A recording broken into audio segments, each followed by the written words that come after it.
Hello everyone. Back for some more portfolio reviews today. I'm gonna get started here in just a minute. Hello Rustam, it's good to see you. Hello Abstract Duck and MSArt, good to see you all. Hope you're all having a lovely day.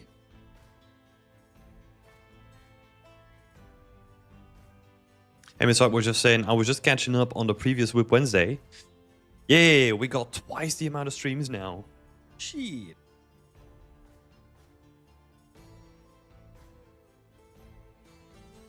Yeah, I think last Wednesday was a long one again. I think it was like 3.5 hours. So I ended up being like pretty exhausted the day after. Oh my god. I think in the beginning of the session, I was like, oh, this is going to be a short one, you know, because we have X amount of people. I'm going to be quick about it. And then we just ended up like spending 3.5 hours. So I have no idea what happened. But yeah, I guess that's part of the course, right? Like if you're used to coming to these streams, you'll have to listen to me waffle a long time. I don't know how you do it. I'd be absolutely cooked. It is, I mean, sometimes it is exhausting, right? But there's so much value that I get from it. Like not immediately, but like a lot of people come back to me and say like, hey, that was really helpful. Hey, I got a job here. Hey, blah, blah, blah, blah, blah. You know, so that's the reason why I do it, to help the community out. And besides saying, to be honest, my favorite part is always where you talk about random things. Oh, really? I always wonder if people enjoy that because I don't know. Like sometimes I don't really know what to say, you know? So I'll just end up talking about like the things that I've been doing for the past week. So, yeah. Hello, Shitty Podcast. Hello, Priyan.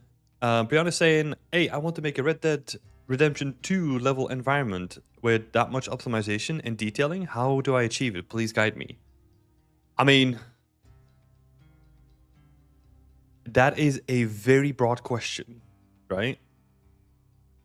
If you want to make that from scratch, you're saying that you learned C++. C++ is not really going to help you there. And keep in mind that Red Dead Redemption 2, even a location is made by like multiple people, you know, over a long period of time. So, yeah.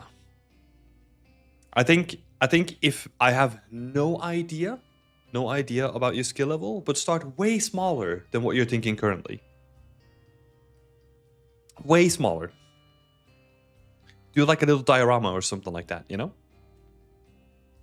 MSR is saying, I enjoy it because it's still meaningful and you have great insights on things. Yeah, sometimes I wonder if I do, you know? It sounds weird to say, but like when I listen to other people talk, some people are like very, very eloquent and like are very good at, I don't know, just like talking about their thoughts in like a very consistent way. And sometimes I feel like I waffle on too much. But I think that's also like a learning experience, right? Like I do these streams to also learn to better articulate what I want to say too. So it's I think we all feel that way. Yeah.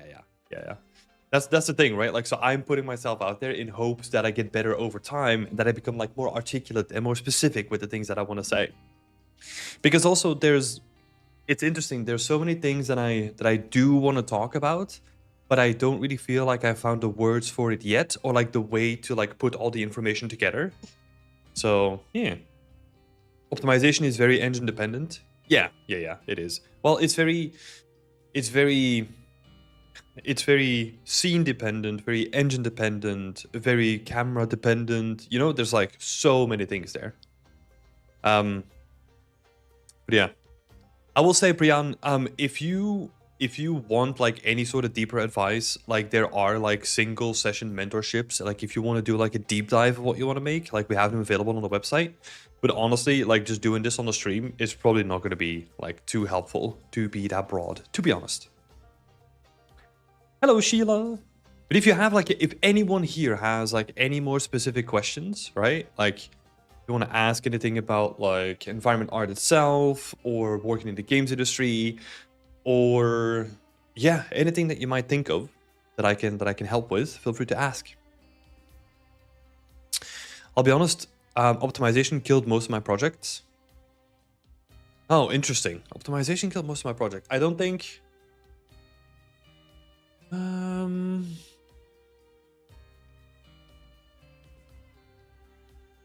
I'm just trying to think. I don't think I've...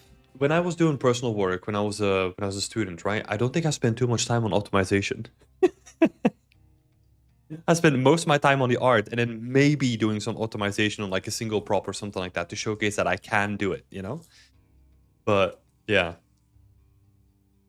Obviously, oh god, we have to spend so much time on like optimization already in the games industry that I'm just like, ugh, can't be bothered with personal work, you know? Just want to make cool stuff. Just want to make cool art. And as long as it runs on like a decent frame rate where I can capture it on a video, that's all I need, you know? That's all I need. Hello, Charlie. Good to see you. Hello, Justin. Stefan is currently doing an artist for Spherasoft. What's up? Hey, best of luck. Best of luck with that, Stefan. I hope you get it. I think let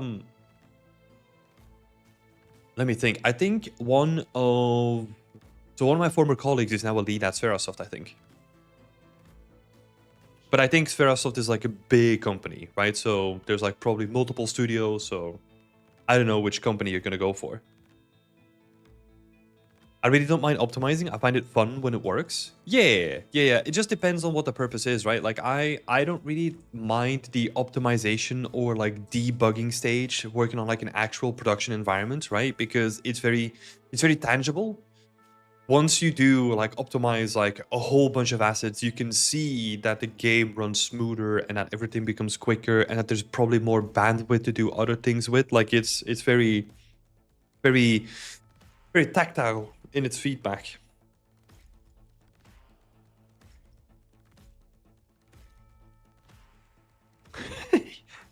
Is it normal to have 800 impressions on a LinkedIn post and 0 reactions, or I'm just a very successful social media guy? I think if you're looking at the numbers, you know, like I know you can look at the numbers and like optimize it. But I feel if you're gonna play by numbers and you're really gonna optimize like for posting for like any algorithm out there right now, you're gonna go in some waters that are like, I don't know. I was watching this video yesterday about clickbait from Veritasium, I think. Really interesting that is the way that like social media works right now. Like that is just, most of it is like clickbait, whether it's like ethical clickbait or like really clickbaity. I don't know. If you really want to grab people's attention, you have to do stuff like that. There's so much stuff on LinkedIn now where it is just like a random picture of a dog and then them talking about themselves. There's no relation between the two, and the dog picture is just there to stop you from scrolling. It is just so stupid. Like, ugh. All I know is that Spherasoft works with like many partners like Ubisoft, Rockstar, etc. Yeah. Yes. I think I've worked with them a couple of times as well. You have to optimize VR stuff. Sadly, I do VR. Oh yeah. I think VR right now is like the most performance restricted. Performance restrictive platform to ship to, right? I don't know. I'm not a VR guy, but like having to ship at like a minimum 90 to like 120 frames a second, that is crazy, you know? Especially with some like really ambitious, like visually ambitious games.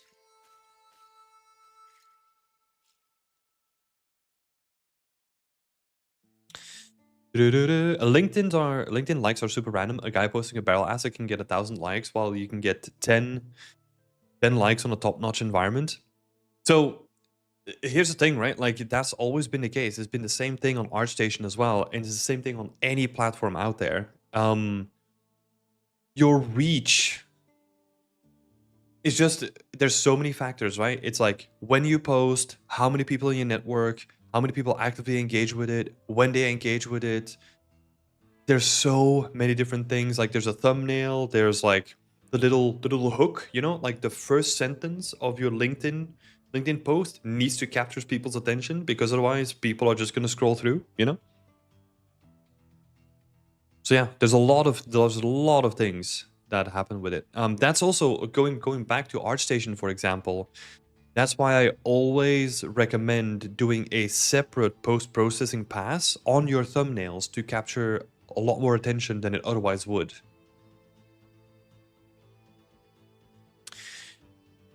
Mimachu is saying post consistently and post at peak times to help with reach. Yep, I think consistently posting is a big one. Is a big one here. If you really want to capture like reach, right? Like you have to be somewhat consistent, because if you think about it, right? If you want to play into the algorithm, one way to do that is to do like, well, clickbait, even if it's ethical, right? It is sort of like a multiplier on expanding your reach, right? But the post still needs to contain like good content, right? Because otherwise you're not going to build a trusted relationship with like people that are going to see your posts.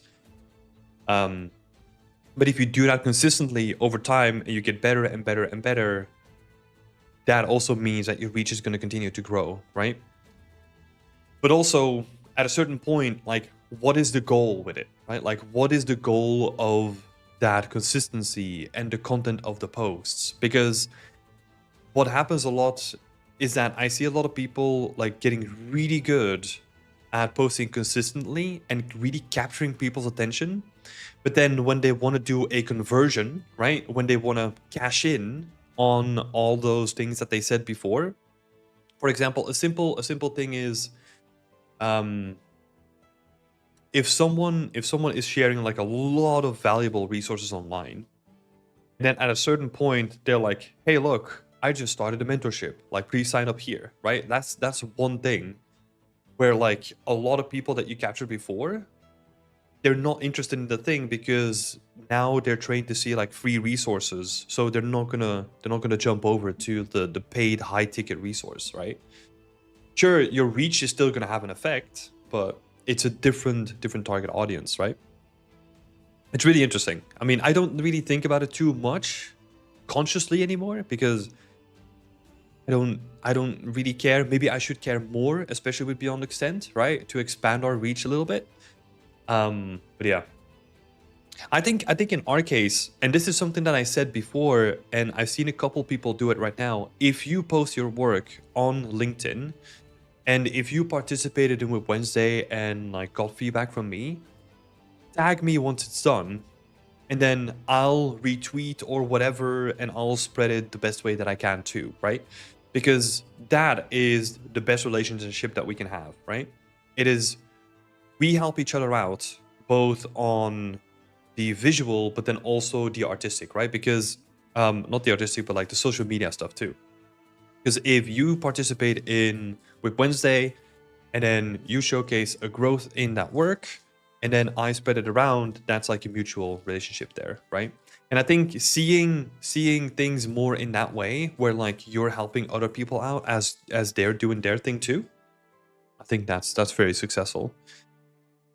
But yeah, it would be interesting to kind of go through my thoughts on this, actually, because that was one of the things that I was talking about or thinking about talking about for like a presentation or something like that, like social media and how as an artist you need to get involved with it. Because Trouty is saying I hate how much social media reach matters for this stuff. Yeah, but it's also, I mean, it does and it doesn't, you know? Because I would say that, for example, when I got my job at Ubisoft, I had like a pretty small following, but it was people that mattered, right? So for example, when for example, what is a good example here? Yeah. So for example, in my case, right? I share a lot of valuable resources. I do less of it now, but like I was really active with like hosting a blog on ArtStation and all that kind of stuff, right? The people that you attract with that are not necessarily the people that you want to attract to give you a job, right? Because the resources that I'm sharing is for like helping people, right? So the most engagement I'm going to get is from the market, well, the I don't know, the demographic of people that are looking for a job, not already have a job, right? But yeah. So yeah, it's something to keep in mind, right? But even in my case, like there was this one person that just had to pay attention, right? To to give me the job at that point. Rustam is asking, what about portfolio reviews? Can we do the same? Or for you, are more people interested in whips? So this is in reference to like sharing on social media, right? No, you can do the same thing for portfolio reviews as well if you wanted to. Yeah. Hello, Zoe. Hello, PUDI. Rowan is asking, will you please review my portfolio? If you become a member of our community, you can sign up for portfolio reviews. So I'm actually going to show this right now. So if we switch on over here, you can, or anyone that becomes a member of our community basically gets access to like all of these resources. There's a bunch more stuff you can check out the website, but you can also include your portfolio in the portfolio review queue. Because this is community only, so we have a list of people that we're going to go through. And today we have Justin and Benjamin that are going to be in the queue. So yeah. But we'll dive into that in just a second. I've already tagged you actually. Yeah, I know. I've been busy, so I will react to it.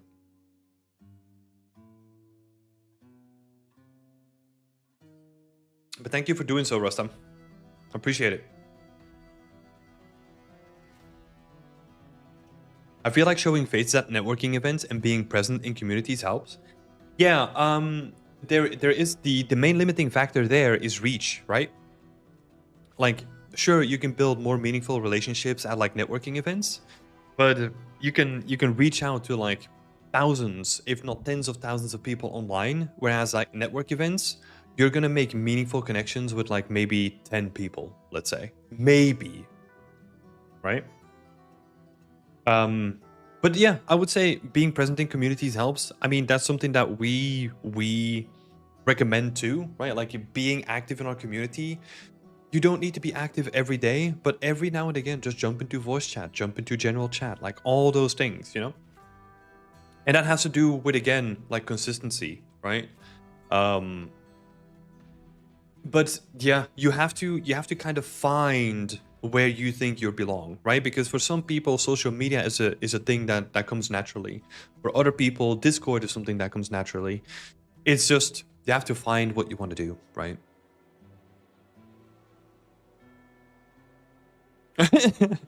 Slate is just going to sleep. Bye-bye. Good night.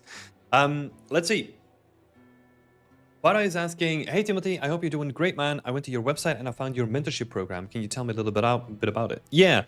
So in general, I have two types of mentorships, one full one and one single session. So a single session is basically if you just want to talk to me for like an hour and we can come up with anything that you want to talk about, really. Usually the outcome of that meeting is that we come up with a plan for your future and that you can just do your own thing again, right? But it helps you like stay oriented to what you want to do.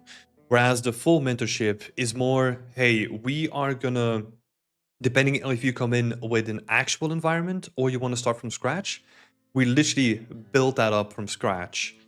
And I'll guide you to like the most efficient ways of building an environment. And yeah, we'll answer any questions that you might have going through the whole process. But that is basically doing the same thing. But just to give you a quick overview, the first session is an hour and a half long because it's mostly going to be about your goals for the first 30 minutes, like where you want to be, who you are as a person, what interests you, like how do you go about your day, like what do you do for work, like all those kind of things. What is your timeline? And then we compile that into a package that yeah, that basically consists out of your goals. And then afterwards, we talk now about an hour about, okay, how can we now build projects towards that goal, right? But it's very, very independent and very specific for that person. So, yeah. I hope that helps a little bit. There's a little bit more information on the website as well if you want to check that out. Mimacho is saying, getting a career is always a little bit of a personality contest. Being popular online isn't needed, but having more people in the industry know you before you apply to places helps a lot. Yeah, it does. It really helps. It's again, as an artist, like we can make the most amazing stuff ever, but if we never show it off, no one's gonna see it. So what's the point, right? There's like a couple of books there from like Austin Kleon, and there's actually one that I'm missing right now that I look at it. But he talks about, I think one of his books is called Show Your Work, and it's literally about like you have to build some cool stuff, but then also get more effective at like showcasing it too, right?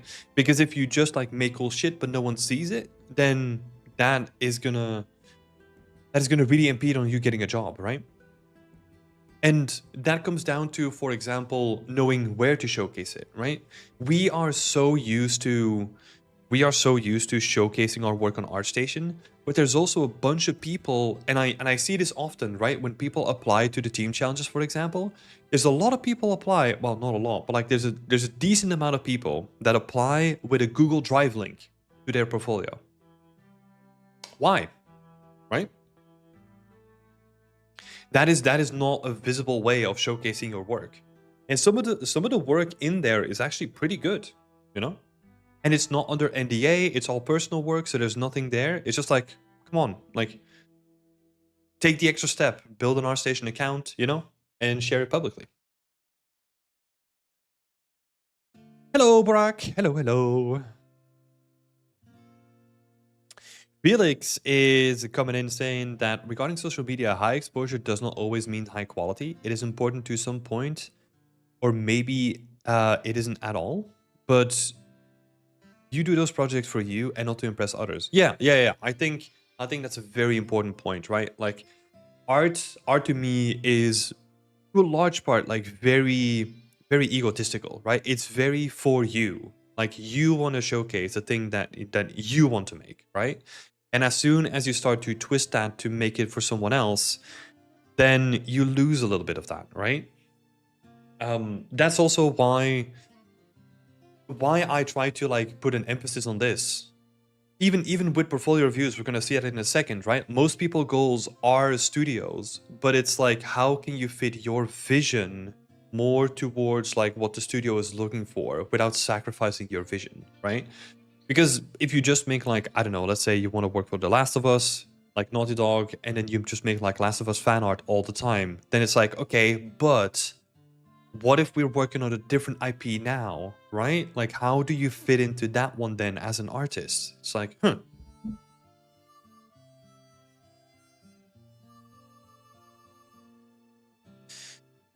Also, you do it for technically because there's, you do it for the technicality because there's an industry standard because many nice looking pieces on ArtStation just lack depth in technical breakdown, etc. Yeah, that's also why whenever I do a portfolio review, we focus so much on like showcasing game art, right?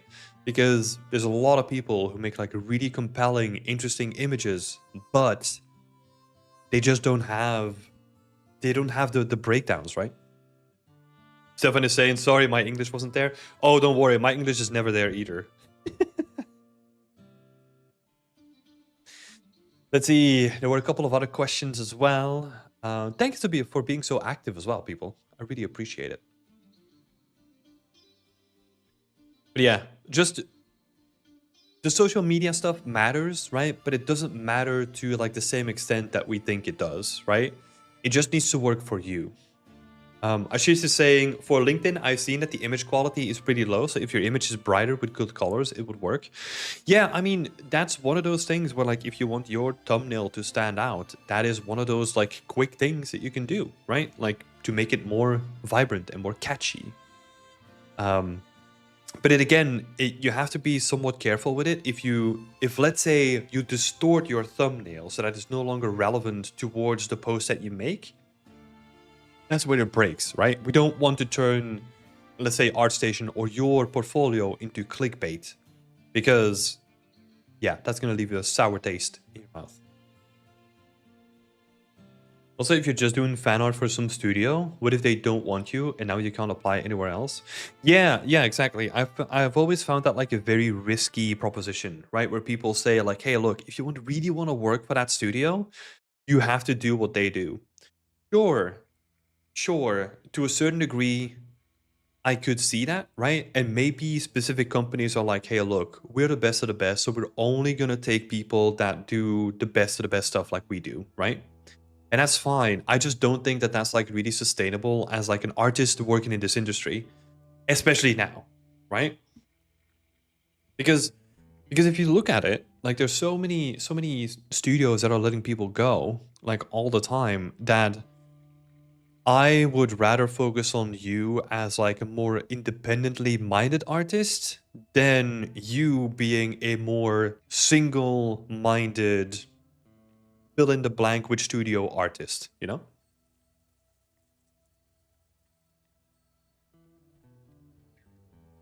Stefan is asking, how does it apply? How does it work if you apply for the same company and you do not get any responses? Are you on a blacklist from now on, or should you apply again with a better portfolio? I've always wondered. There's no blacklist.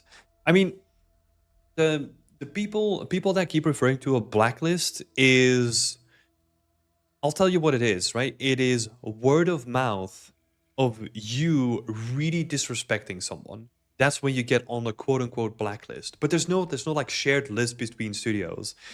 What that means is that let's say we have an interview. You come in and you are a real asshole about like how you behave yourself, right? I'm gonna remember that. I'm gonna be talking about you with my friends who are at different studios, and they might be talking about you in that interview with like other people at different studios, right? That is sort of how a blacklist like works, right? Um, but I will say you have to do like, yeah, you have to do some like really stupid stuff.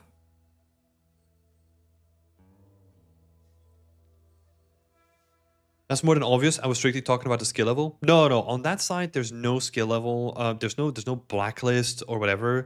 Um, what happens in that case, Stefan, is that a company might have like an automatic, but this is very different from company to company, right? What might happen is that they have a scanner for your email address, so that if you send them another email address, like another application, I don't know, a month later, that might automatically get blocked because they saw that you applied for an environment art position like a month ago and you got denied for that one. So then they'll automatically deny you for the next one, because in a month span of time, you can't make meaningful amount of changes in your work to actually change your whole portfolio, right? So there might be something like that where it's like, let's say 3 to 6 months that some companies might automatically reject. Um, so you should just kind of apply at least 3 months later again or something. No, I would always give it a try. If they have a new opening, just try it again. Try it again. Because the weird thing is that you don't know which company has that filter and which company doesn't. So I would just say send it again, and if you then automatically, let's say like, I don't know, a minute from you sending it in gets rejected, then yeah, they probably have some automated system, right? That's like professionalism 101, right? Like you make bad enough impression, people remember you, and you can't get around. Yeah, 100%. And I think Charlie is asking, are people actually like that in interviews? Yeah, they can be, and it can happen on like the entire spectrum of seniority. There is one interview that I'll remember leaving a bad taste for that forever. And I can say that, yeah, that person did the rounds, and Yeah, and this was not even an email. This was honestly just this was an actual in-person conversation that was like really really bad. Tell us. No, I won't. I'm not gonna name and shame. I don't think that's something that I want to do. I feel like it works the other way too. Good news of you spreads around really fast. Yes, yeah, Zoe, 100%, 100%. There.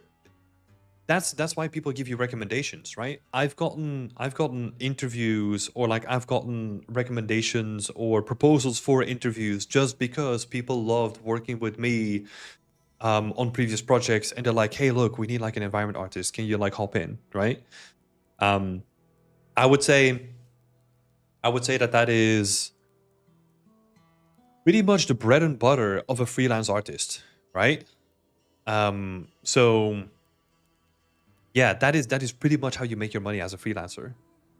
You basically, what is the saying? I don't want to say you underpromise, but like you basically promise that you're gonna do the thing and then just over deliver, right? And then they're gonna be like, oh my god, shit, this is a person who's really good at what they do, right? And that leaves a good impression, right?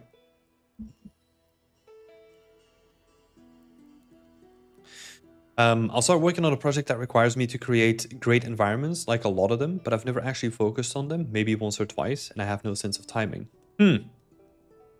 Interesting. Yeah, I mean, if you're still talking about like the mentorships, like we can definitely talk about it there. You do like an actual deep dive. But having to create a lot of great environments, like a lot of great environments, that's a bit scary. I don't like where that is going.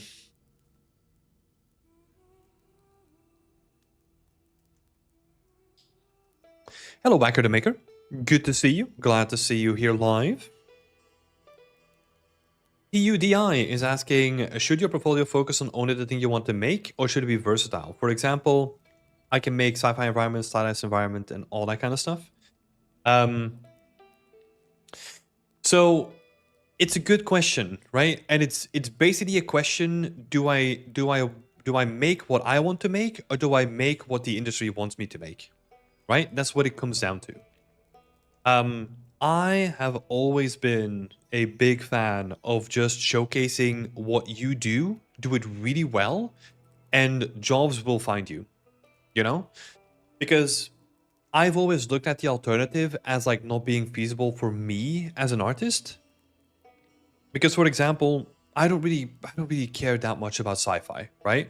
But let's say I have an entire portfolio full of sci-fi stuff. And then I get hired to work on, I don't know, let's say a game like Star Citizen, right? Making sci-fi ships all the time. Am I gonna be happy? Am I gonna be fulfilled with my job? No, not really, right? And I think that's also what Felix Rutten is saying. It should be versatile in the things that you want to make. Yeah.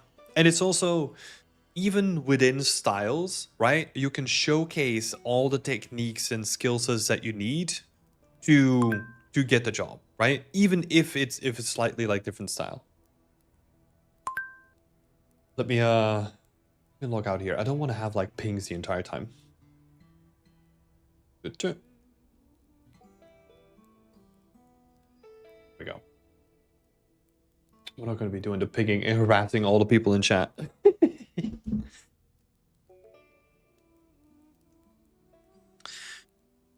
But yeah. Yeah, it sounds stressful as fuck. Yeah. This is in reference to like what Bara was saying. Like you have to create many great environments. Yeah. I know it's scary. I know a lot of software apps, Houdini, Maya, Unreal, Painter, etc. The list goes on. But yeah, like I mean, knowing the software is like one thing, right? But like making environments with that software and like managing your timeline, that's the most important thing. Do you think being a generalist within your area is the best strategy? It depends on. So we're gonna be splitting hairs here, right? Because it depends on how you define generalist. if you are jumping all over the place and doing environment art and technical art and character art, no. If you do mostly environment art and then sprinkle in like a little bit of technicality on the side, that's great. Something that I constantly refer to is a T-shaped skill set, right? Where basically you have, if this is like the bottom, right, and then you have like your main skill is like this high, like this is how good you are in that skill, and then you have like a bunch of other skills next to it that are like sort of okay-ish. That's where you want to be. You do not want to be, I don't know what they call it, like an M shape or like something like that, but like a block, right? Where basically all your skills are equal, because then nothing stands out, right? And it makes you really difficult to hire. Because at that point, I can pick anyone else on the market that is going to stand out for the thing that I want to hire them for compared to you, right? So, and I think this even applies to like across the board, right? Like AAA, AA, like you still need to showcase that you can do one thing better than other things. My focus has been mostly natural stylized scenes, but I worry that that's too specific at this stage. Well, so specifically to your work, Charlie, you're taking it too broad. And this is looking at like your work in progress threads and all that kind of stuff, right? Because you're going down the weeds of a lot of technical stuff where you should be focusing on the environments by itself, right? For example, you were working on like some water shaders and all that kind of stuff, right? That is something that is in your environment is like inconsequential to the actual final showcase of your environment, but you're spending a whole bunch of time on it, right? That is one case where if you just make like a small diorama, that cuts down like your project time by like half, right? Because even within natural stylized environments, there's so much that you can do, right? Because you can do trees, which is like, well, you can do foliage, which is like a whole separate specialization. You can do rock sculpting, which is a whole separate specialization. You can do your environment art stuff, like your generic environment art stuff. But like all of that can be like very specific, right? Why could I make it is asking, I always wonder, should I double down on niching down or be a generalist? The thing is, I like being malleable in the AA space. Yeah, I mean that's basically what we just talked about, right? I think if you wanna be versatile, I think you should always focus on the T-shaped personality, right? Like showcase one thing that you're really good at and then showcase a whole bunch of other skills that you're okay at. And I think that's always going to make you stand out. Because otherwise, yeah, if you just have like a bunch of okay skills, that doesn't make you hireable, right? That doesn't make me excited to hire you. Because if I can look at your portfolio and I can see like, yeah, sure, you can do okay props, but your environment work is really good, right? Then it's like, okay, we're hiring this person as an environment artist, and if we need someone to do like props on the side, we know that we have some versatility and some flexibility with that person, right? Because you have to, it's almost, you have to think about it from the opposite way, right? Like if you were a AA studio, what would you be looking for, right? And that can be interesting if you just go look at the applications that they send out, right? Because sometimes you can really tell what they're looking for by just reading an application. I don't know if there's like applications online that we can have a look at right now. Let's actually have a look.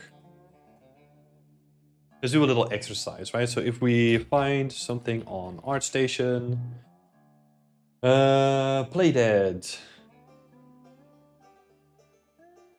Let's see. Okay, so we'll yeah, that works. Hello, Lucas. Good to see you. So if we look at this environment artist position, 3D environment artist position from Playdead, we're gonna be seeing what they're looking for, right? We're seeking an experienced 3D environment artist to join our team in Copenhagen. Our process is very visually driven. We expect environment artists with a strong eye for visual composition. Cool. Yeah, because their games are like very striking in terms of like visual language, right? Interesting Moto. Huh. Close in the group, blah blah blah. What will you be doing? World building, environment art, terrain sculpting, and set dressing using 3D assets to produce believable locations with large open world. Within the large open world. Cool. Okay, so in here, you're not really going to be making a lot of 3D, like a small 3D assets yourself, right? So what you're looking at here is they definitely want you to showcase some sort of like terrain knowledge, right? Some sort of sculpting knowledge and a focus on the bigger picture. If you have a bunch of really cool props, this is not for you. This position is not for you. They want you to focus on bigger stuff, right? Let's see. This is all like irrelevant, at least to what we're discussing. So yeah, this is a really quick example of let's say the majority of your portfolio and all your latest projects are like really nicely narrative created props, right? This is not for you. Even if like the skill level or like the execution style and like the way that they looks really, really nice. This is just not the position for you because you don't check like the boxes that they're looking for, right? Let's see. Let's do another one. So this is Swift Games. Let's see if there's like a more known one in here. No, apparently not.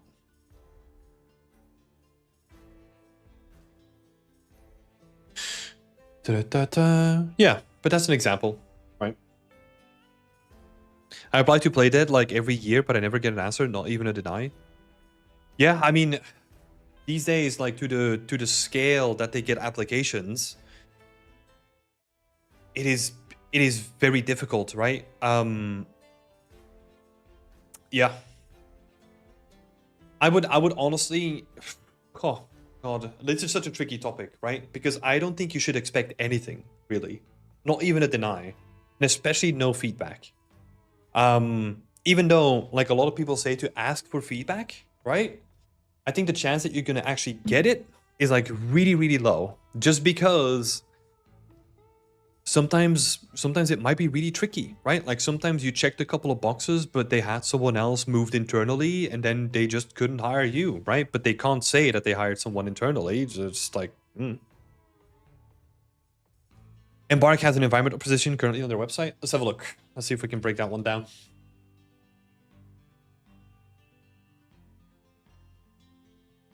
Hope for the best, expect for the worst. Yeah. It's hope for the best and plan for the worst. I like that one better, you know? Because that involves you doing something, right? That's the way that I've always looked at it. Let's see. We'll have a look at one more opening here. Let's see. Environment artist for Embark. Let's have a look.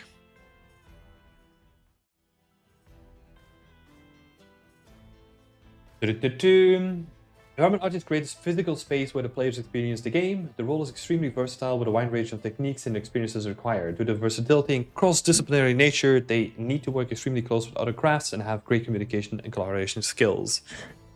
Good. Okay, so that's like more talking about soft skills. They're constantly evolving our tools and workflows. Okay, so yeah, that there's expectations of some sort of chaos happening in the development cycle, right? Which if you're looking at Embark, my very external view, because I don't really know people who work there, is that they thrive on really quick iteration. Really quick iteration, and that means that there is a speed expectation happening there as well, right? Yeah. This in turn means that the role of an environment artist constantly changes, with the artist having to adapt to new tools, workflows, and mindsets. Even if you look, there's some great from NoClip. There's a great documentary series talking about like how Embark works, and even with Arc Raiders, they they got so close to throwing the entire they the entire game out at a certain point. So that was very interesting to have a look at, because some of those talks, they give you like a deeper talk, like a deeper understanding of how the studio works. I can't imagine how many applications Embarks is getting. Yeah, thousands, you know? Because when I was involved in recruitment a little bit at my time at Ubisoft, there are so many people that apply that don't even have anything related to 3D art on their portfolio, right? Like nowhere even, not even relevant stuff, not even close to it. And that's like, oh, I don't know. I think from my estimation, it was like 50 to 60%, you know, of people. But that's still, if like let's say a couple of thousand people apply, and that's still easy like 1,500 people to look through, you know. And that's why these portfolio reviews, you'll kind of see me put my recruiter hat on, right? Because I scroll through stuff really quickly, and if it doesn't capture my attention, like that's gone, you know? You are out of the running.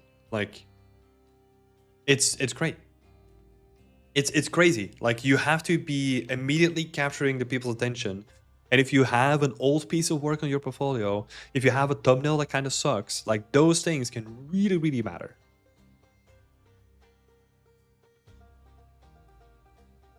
People that just wake up and like, today I want to be a game developer. What do those people think they do at the job if they get hired? Well, it's even simpler, right? I think it's like, hey, look, I love playing games. I want to be involved with making games. I'm just gonna apply. You know? Even on LinkedIn, when you see 200 applications, they might not all be artists. Well, here's the thing. I read from multiple sources that the LinkedIn button, where it tracks like 200 applications, it tracks it from the moment that you click on the button, not whether you apply or not, right? So keep that in mind. This is why you should always apply. Don't look at the number. Don't give a shit about the number, you know? Just apply. Always just apply. Because from those 200 applications, maybe, I don't know, let's say 180 people clicked on the button but didn't actually send an application. That shouldn't stop you from applying, right? That makes me feel so much better. Yeah. It's honestly, if you see an application that has like any numbers of applicants attached, honestly, just ignore the number. Just ignore the number. Because getting into the games industry has always been a numbers game. Like when I wanted to get into the industry, I sent like 150 to 200 emails. One of them has to say no. Like one of them has to say yes, right? That's it. Well, just one of them. And that's your door into the industry. And that's like a miserable success rate. But there just has to be one. Josh is saying the same thing. Just apply anyway. You don't have anything to show. You don't have anything to show you can do the job, but just apply anyway. Yeah, exactly. Exactly. Yeah, it's honestly... So the way that I always look at it is... we will always be our own harshest critics, right? So we cannot trust ourselves to be objective about our work. So we have to outsource that thinking to the applications. That's the way that I've always looked at it. It's like you send your portfolio out to like, let's say 200 applications, right? Or look, 200 studios. If literally none of them get back to you, none of them even get back to you in the slightest, then it just means that you have to do some more work, right? But you can do that. You can test your portfolio with the market, right? The market here is just like studios. Because I can guarantee you, like, sometimes what might also happen is that you see someone's work, they're not ready, you know? They have some potential, but they're not ready. And then you see their work again 6 months later when they reapply, and it's like, oh my god, they've put in so much work. It might not be ready, but you can tell that they've put in so much work and they're really, really gunning for it, right? And then maybe the next time they apply, they get in. Because there's a track record, you know? And if you didn't apply and if you didn't get rejected, maybe that never happened. Let's have a look at this application before we move on to some more questions. So responsibilities, prop placement, terrain sculpting, creation of natural biome content. Okay, cool. So this kind of already leans into that you'll be doing a lot of like open world stuff, right? Not necessarily the structural locations, but more of the other stuff in between structural locations, right? Because prop placement here is like pretty generic. The props could literally be like rocks and trees and other props. Terrain sculpting, pretty self-explanatory. And creation of natural biome content, this could be trees and rocks. So yeah. 3D modeling, texturing, and shader work, that's in relationship to the natural biome content. Create mood board and collecting reference materials to reach director presentation by directors. Okay, cool. So this is starting to get into like more advanced territory because you are pitching. You are pitching things to the directors, right? Which is then also relevant why you have to have a minimum of 5 to 7 years of relevant experience, right? Again, don't ever let that number stop you from applying, because if you can showcase that you have most of those skills, the numbers don't matter, right? I think if you showcase good skills, they will have an interview, and if you then showcase that you are more mature and like more, I don't know, more ambitious than like your other peers in the same age category or whatever you want to see it as, you can still get a job. So yeah, work in photogrammetry and then photogrammetry reference strips. Yeah, so this is very much focused on biomes and scanning and then converting that scanned data into like actual usable data, right? Because most of the stuff that they do at Embark is all going to be scan stuff. You can even tell that from, I forgot their name, but this is like Robert Berg. Yeah, so I bring this person up because a lot of it obviously he was working on like Battlefield before, but I remember that, let's see. Oh, I think he might have removed like his previous thing.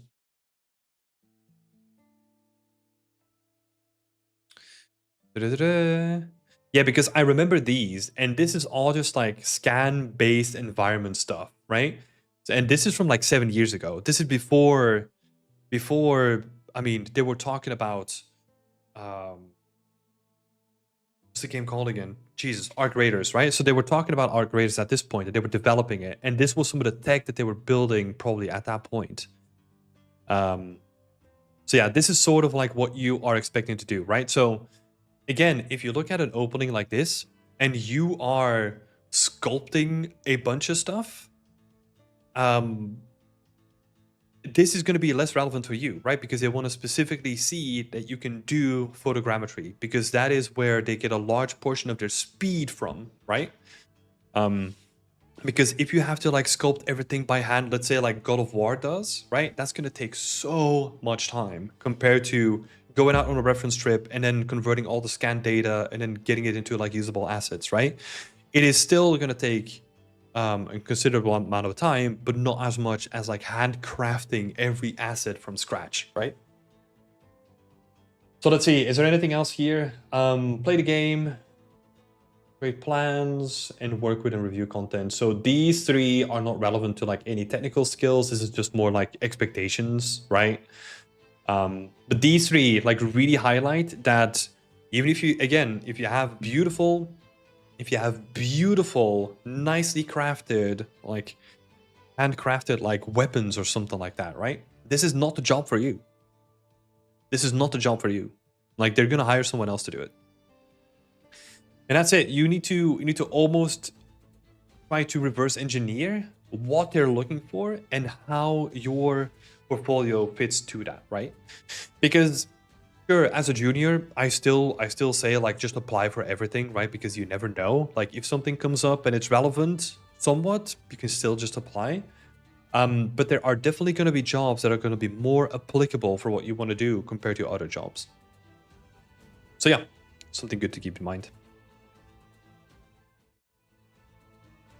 A couple more questions and then we'll get into some portfolio reviews.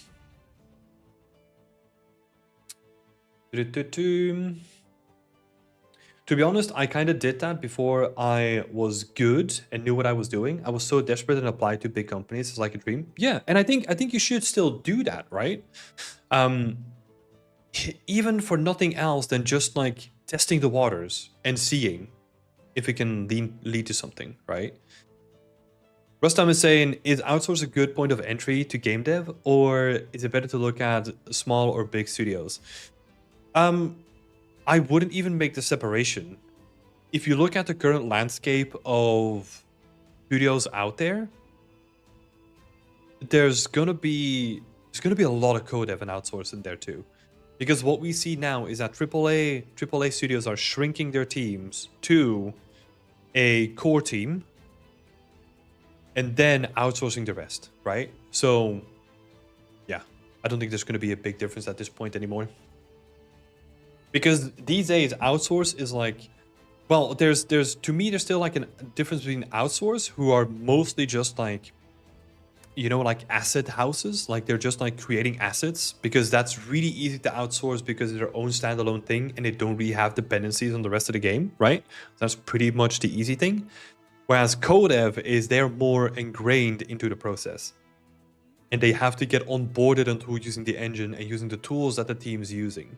But there's those like two external partners, there's a difference between outsource and codev there.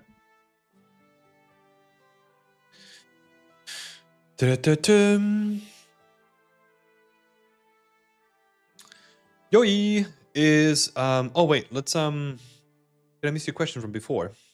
Oh yeah, what's your take on juniors being expected to perform at mid and senior level from day one? I mean, that's just the state of the industry. It's not the state in Spain, it's the state everywhere in the industry. I think there's so much pressure on the industry now that yeah, like that's just, it is what it is, you know? Like it kind of sucks to say. Like I wish that there was more time to like properly onboard juniors. But yeah, the current state of the industry just, it doesn't allow that, right? Plus also, I think weirdly enough, there is something good about that as well, though. Weirdly enough, like, I'll try to explain it. I don't think that juniors should be as coddled as much as they should be doing. And I'll give a specific example, right? So when I was working at Ubisoft, we hired an intern. And that intern was placed under my management, right? So I was the manager of that intern. I had such a good time working with him. And I believe that he also has such a good time working with me. And I think a large portion of that collaboration there, like why it was so fruitful, was because he had ambition, and I was able to match that ambition with like demanding tasks, right? I didn't believe in like, hey, look, you're a junior, just go sit in that corner, like try to get acquainted with like the UV unwrapping that we do here and work on like this tiny thing. I would want to say that we pretty much directly try to incorporate into like, hey, look, this is a small team, this is what we're doing, and I want you to take a part of the terrain and like sculpt it, right? You can have a look at what we've done before, but like really take ownership of that part of the terrain and maybe even start thinking about like doing one of those points of interest and start set dressing them, right? Sure, there was an onboarding period as in like, hey, look, if you have any questions, come to me and we'll go through it together, right? And we'll build some stuff up together so that you can kind of shadow me and we'll work on point of interest together. But I think that is like way more fruitful than just being like, hey, look, you're a junior. Let me just push you to like the smallest possible thing. And then you come to me when we can work each other up, you know? Because I'll tell you another thing. I've always believed that what people do on their portfolio is in some cases like way more ambitious and way more involved than some of the stuff that we do in AAA, because AAA is by design more segmented, right? So if we can give you more ownership of tasks immediately, that is going to make you feel way better about the whole process and being involved with the team rather than being delegated to like small stuff, right? This is very specific to studios. This is the way that I handled it in my case, and I've heard like great feedback. Because here's another thing, right? Like this is also what I try to do here. I try to set people up for success. But success doesn't mean you only having the technical ability to execute on the task. Success also means looking at the market and where the market is going. Exploration with like how to monetize the content. Like all those different things, right? Like the social media stuff that we talked about in the beginning. Like all those things are like really important as well. And sure, like your technical ability and your artistic ability is at the core of it, but without those other things, I don't think I'm setting you up for success in the future, right? So that's, again, one of those other things. I could just be like, hey, look, just get good at art. We don't have to think about the other things. But I don't think that's setting you up for success in the future. Yeah. Hopefully that made somewhat sense. Let's see. I don't think it benefits either side, the junior or the team, to try and protect them from the work. That is too challenging, not to overwhelm them. But sheltering them seems counterproductive. Yeah. And I think there might be like a little bit too much sheltering going on, where the tasks that we hand off to juniors, or that even as like mids, they can oftentimes handle it. But I think this is also maybe what you're getting at too, Yogi, is a lot of time the issue is not about the ownership and the skills and the proper onboarding time. It's about the compensation that reflects all that work that you put into it. I think that's where it really becomes annoying, right? Because some people, especially from what I've heard in Spain, and being chucked into the deep end is so fun, to be honest. Yeah, and sometimes people really like it, right? I love it too. And then sometimes people get really overwhelmed by it as well. So, but it's, as a manager, it's your job to be conscious about like where you are on that spectrum, and if you are then also a good fit within the team, right?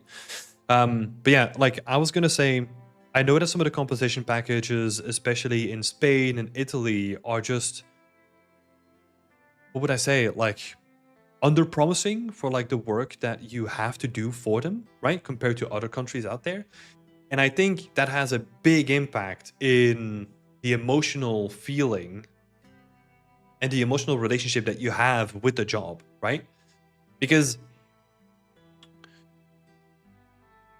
there is something weird about, and I've definitely heard this and potentially even felt this early in my career, where, hey, look, I'm putting in a lot of work and I'm really putting my creative passion, all that kind of stuff in this work. But there's also a part of me that, like, in the back of my mind is thinking that I can just have a job at, like, I don't know, supermarket and potentially earn as much, maybe sometimes even more, and have like way less stress in my life. Sure, over time that goes away, right? Because the future upside is better in tech. And to be honest, we're talking about a different time, because yeah, the wage that I got in the beginning is nowhere near the starting wage now.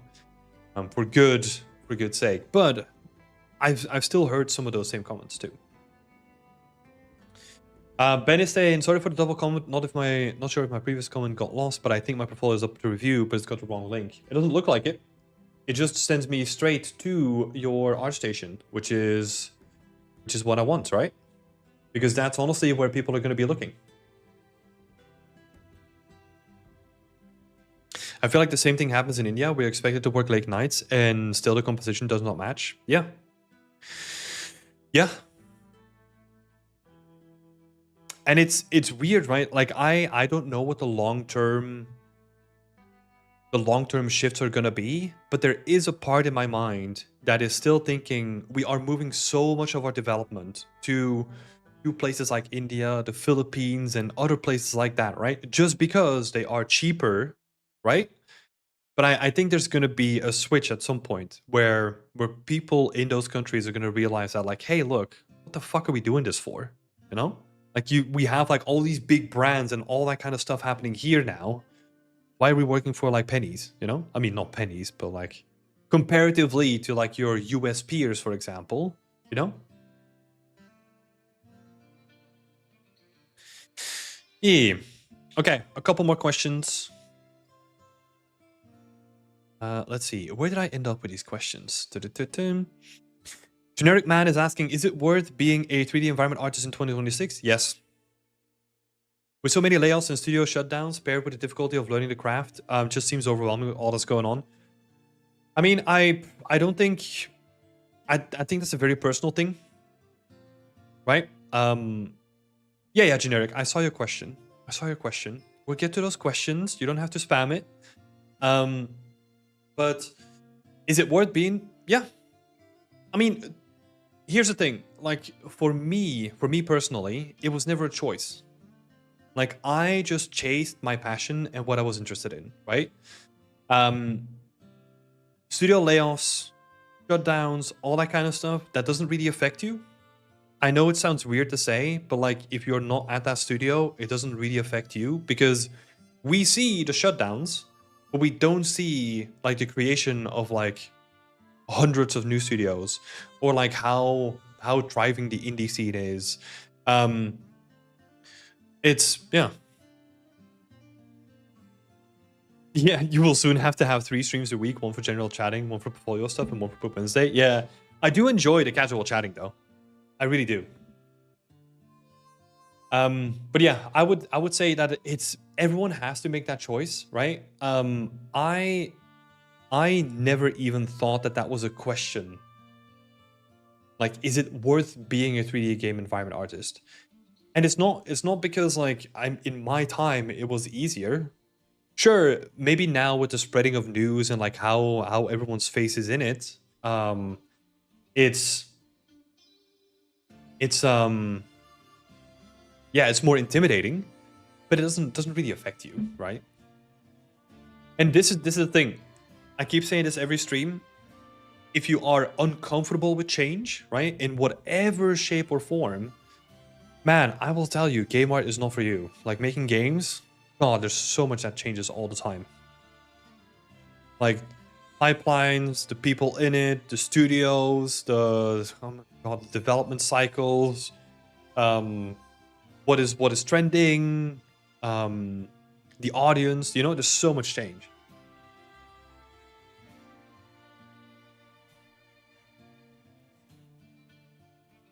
MSR is saying, my answer depends on what you're looking for. If you're looking for stability, then no. If it's for personal fulfillment, then yes. Yeah.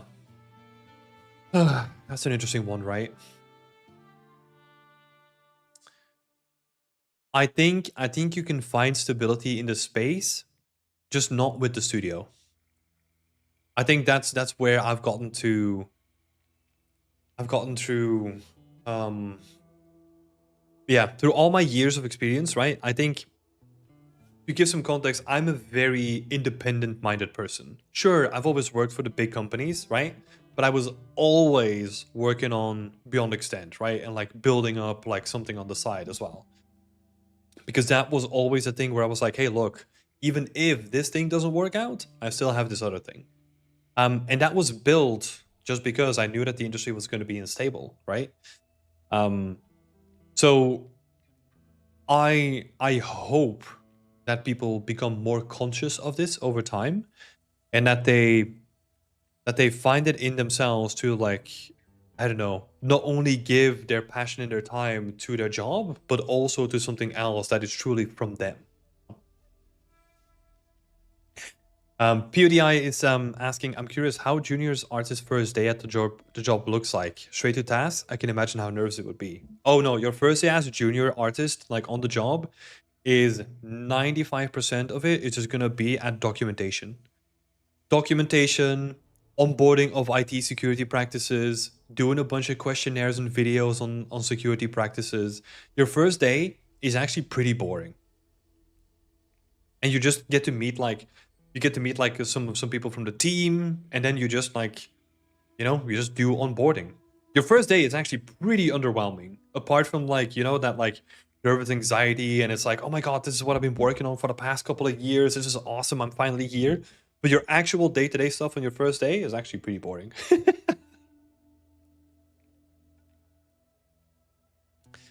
Right now you're still working, right? Yep. Yeah. So remember when I in the beginning of the stream said that I was actually pretty tired on a Wednesday evening? That is because I did a 3.5 hour stream after an 8-hour work week, right? So my Wednesdays usually look like this. I wake up, I get to work, I have lunch, I do more work, I have an hour of dinner, I do prep for Whip Wednesday, I do Whip Wednesday, I post Whip Wednesday, and then I go to sleep. That's my Wednesday. Just to give an idea. The first day is sitting around for the tech to work? Yes. Yep. A lot of it. A lot of it. Especially if they forget to prepare the PC you're working on. Yeah. See, your first day, your first day in the studio is like pretty boring.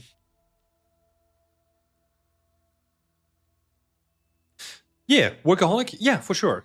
With good reason, right? If I want to retain my independence and my stability, then that is a sacrifice that I'm making, right? And assign you software licenses? Yeah. Hopefully, in an ideal situation, most of this stuff that we're talking about, like software licenses and like getting your PC set up and syncing all the source files and syncing the latest game and all that kind of stuff, should ideally be done for you.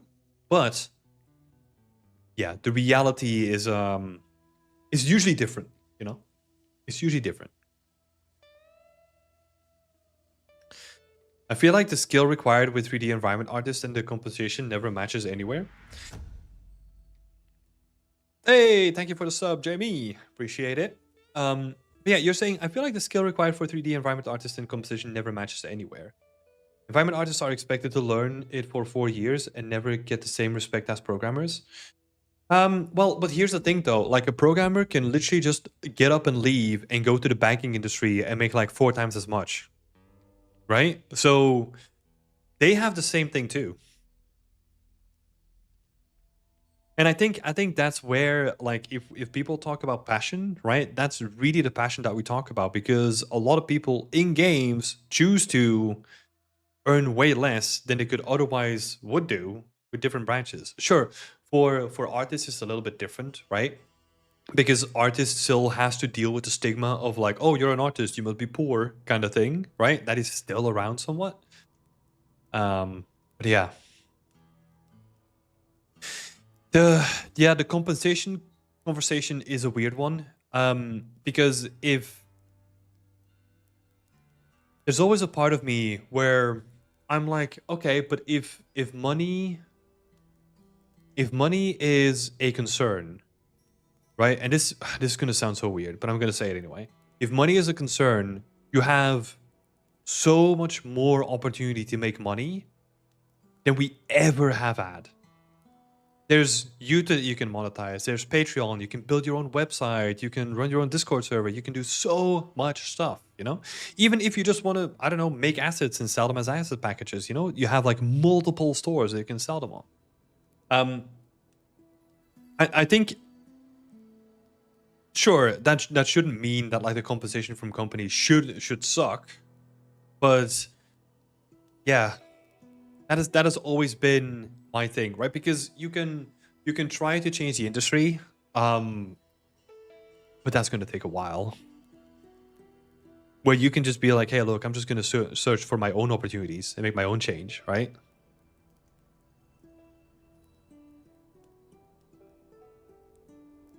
Oh my god. So we're saying typical. I got paid to game on my first day because my licenses weren't assigned by tech. A win is a win. Yes. Oh, that sounds like a good day. I mean, that's actually a good point. If you join a company, you're gonna be playing the game usually because you want to get involved in the game. Are asset packs viable? I heard that they are hard to make money off because it's so crowded. You should try it yourself. It comes down to a couple of factors, right? It comes down to like how you market it, how good they are as like an asset pack, like how usable they are. Um, so yes, they are viable, but you will have to do research and you have to know what people are looking for. That's what I would say. And yeah, the market is crowded, but I mean, there's still people that are making really really good money off of it. You know. I would never. It's the same thing, right? Like the same thing about the LinkedIn conversation that we had before. It's like, oh, 200 people applied, I'm not gonna apply. Same thing, same thinking, right? Because so I've made a couple of asset packs like way before, right? So this data is no longer relevant. But in my first month of selling my first asset pack that I marketed through like, I don't know, organic reach and all that kind of stuff. Um I made more money than I did on my day job in the first month. That wasn't consistent over time, but on the release of it, that was true. Is that now changed? Yes. Is that now still viable? I don't know. I assume so, because there's still like a bunch of people making some really good money from it, you know? Let's see. Right, let's do two more questions and then we'll move on to some portfolio reviews. Because Rostam was asking about what about articles? Do they have some benefit in terms of like social media reach from the point of work seeking? I mean, they might have to. They might have like a little bit of an impact, but if you look at A level, for example, right? If you make, or like this is something that I looked at like a couple of a couple of months back. If you publish an article on 80 level, your article is going to be on the main page for 4 to 6 hours because they post so much stuff on that website that your stuff is only going to be relevant for 4 hours. And the amount of reach that you get in those 4 hours is not going to be big enough, in my opinion, for the target audience that you're looking for. Because I do not know a lot of people that look at 80 level as like a reputable source of games, like industry relevant experience, right? A lot of students look at 80 level, but not a lot of companies are looking at it. It's been ages since I read something on 80 level, even though I have like 5 articles, like fully published articles myself.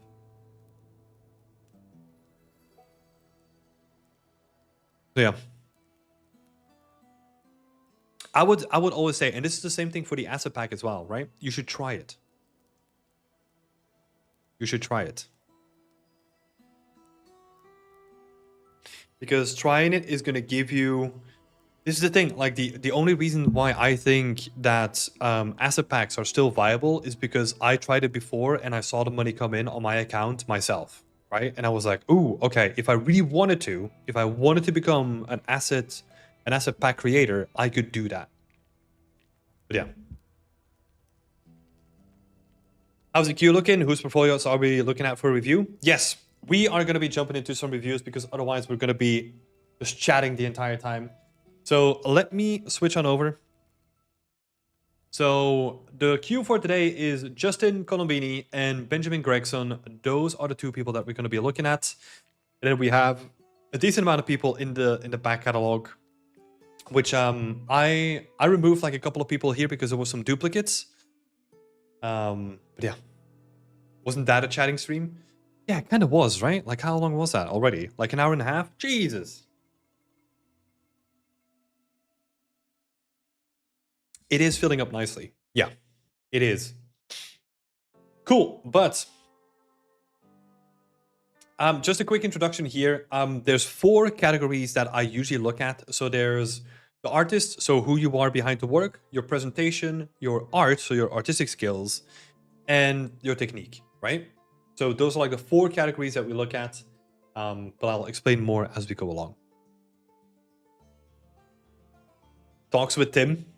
Yeah. We need 3 streams. Oh god. I mean, who knows? You know, maybe we'll just like a just yapping stream. But we're not going to be doing that anymore. Feel free to keep asking any questions, and we'll probably do like a Q&A afterwards. But let's have a look at Justin's portfolio. So let's see. Justin wants to work in a game studio that makes third-person over-the-shoulder style games. Examples given are Naughty Dog and Respawn, etc. Okay. These are like, obviously these are like American studios, right? So there's gonna be some visa conditions and restrictions that are gonna be involved here. That's something to keep in mind. Because I don't know. What else do we have? Gears of War, if that's still like an over-the-shoulder kind of shooter. I guess, yeah, you have Guerrilla. You have some other studios to look into. But let's have a look. Okay, so that means that even if we think about Naughty Dog, right, we're gonna...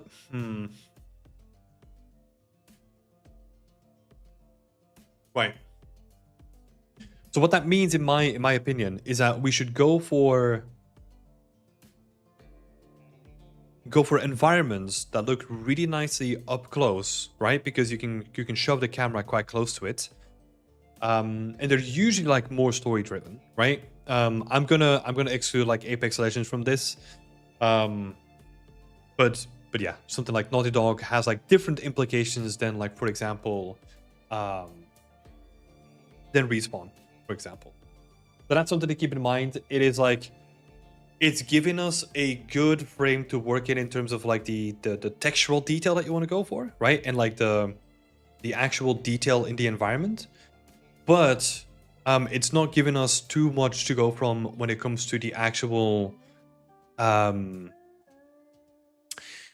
what is it? Like, is it actually like story driven? Is it more multiplayer? Like, are we focusing more on like multiplayer level design or single player level design? Those kind of things, right? Let me hide the chat for a second as we go through your portfolio here. So first, let's start with yourself. So Justin, environment artist looking for work. Let me also share your portfolio in the chat. I'm gonna get into a habit of doing that too.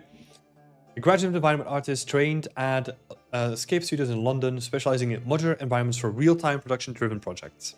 Actively seeking a junior environment artist role with a collaborative studio-based environment. Cool. Cool.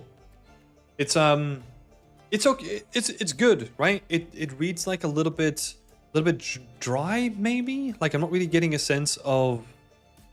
I mean, we've got this thing here, right? Like, specializing in modular environments for real-time production-driven projects. Production-driven projects is going to be every production ever, right? So that's why I'm just like, it kind of feels like a little bit generic on that side.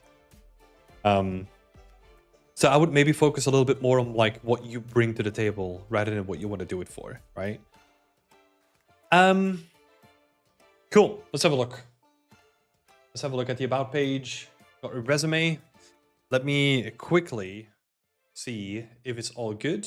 I don't want to expose like any details here that I don't want to show. That's all public. Let me... Huh. Interesting. Okay.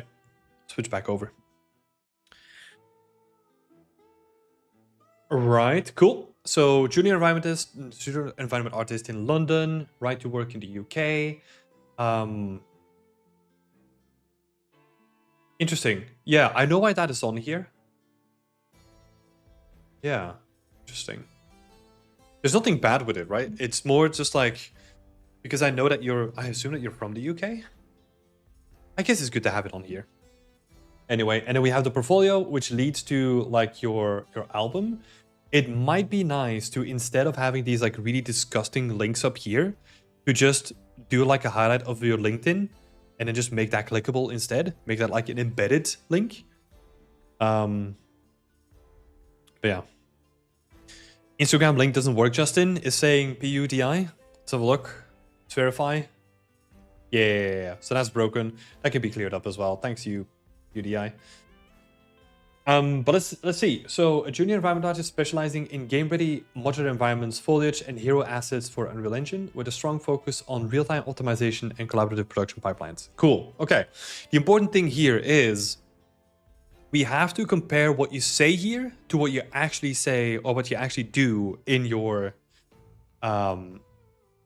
portfolio later down the line, right? So we're going to keep that in mind. Your skills: Unreal Engine, level layout, materials, and lighting basics. Modular environment art creation, block out to final, trim sheets, foliage, optimization, composition, and visual storytelling. A couple of side things here. If you are saying, hey, look, my Unreal Engine skills are level layout, material, and lighting basics. Lighting basics makes it sound like the rest of them are also basic, right? So level layout, materials, and lighting basics. It feels like the basics applies to like all the three of them, where probably that isn't what you want to have, right? So make sure that that is a bit more specific.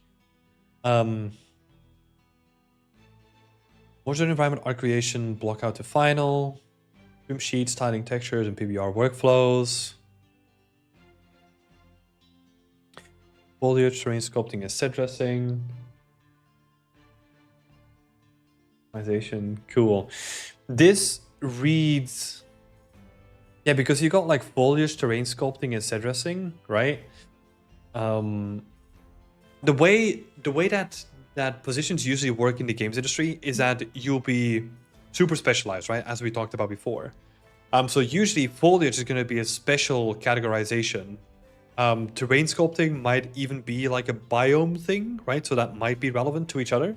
But I would split off set dressing and probably include that with like level layout and then throw in some like narrative elements there too, right? Because the important thing about set dressing is that you can do it with narrative content in mind, right? So make sure that you have that your set dressing here. Let me slightly thicker one.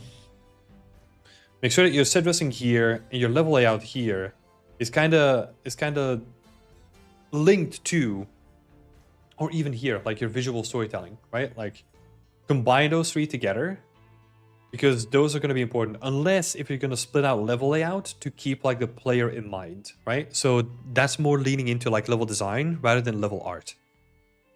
But otherwise, these three can just like be combined into like a single point, right? Narrative. Let's see, experience projects completed. We've got like the challenges on here, which is an interesting one.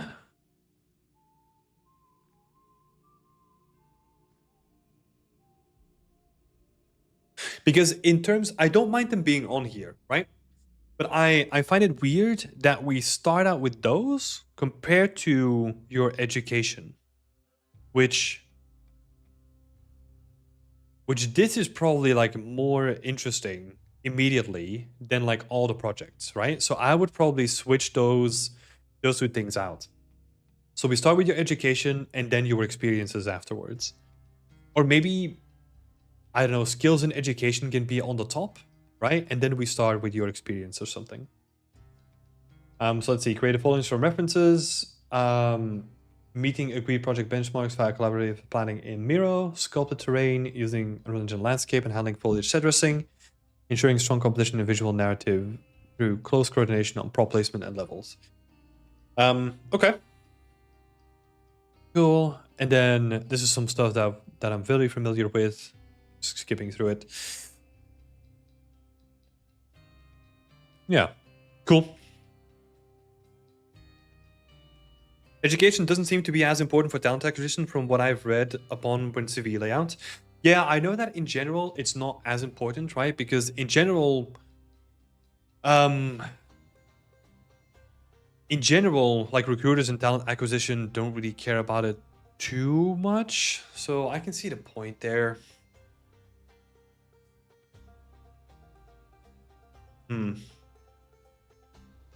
Maybe I'm seeing it more in terms of like this is such a small thing that it can easily be added here, and then we get into the bulk of the CV. Yeah, I think overall it's good. I think making these guys try to make them like more specific maybe, but I don't know. Yeah, because sculpted terrain using Unreal Engine landscapes and handling foliage set dressing. Yeah, it's like, for example, sculpting terrain using Unreal Engine landscapes. Did you then use like only the Unreal Engine landscapes, or did you also import like a height field and all that kind of stuff? So yeah, I would make it more specific and more technically, because you could say sculpted the entire terrain for the entire scene, or like sculpting the terrain for the entire scene using Unreal Engine landscape tools, such as, and then add to it, right?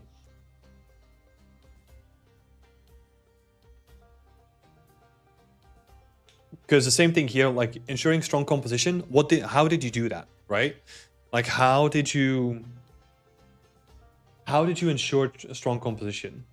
Like which tools that you use for it, right? Because like try to make it more specific here, and that can probably be applied to the majority of these. But I think overall, like pretty clean layout. A couple of comments on those links here, right? Oh, important note here: if you have something as a link, I don't know why it's different here, but like these, they show up as a link. Your email doesn't show up as a link, even though it is. So make sure that is set up. Slight thing that I noticed: this email on here that you have is different from the email that you have on here. So get some consistency between those two, because that's going to help you with like incoming proposals, right? Cool. Right. So CV talk out of the way. Let's have a look at some other stuff here. Not the likes. Let's have a look at the blog. No blog. Challenge. Oh yeah, I remember you doing this. 2023. Is that no longer on your portfolio then?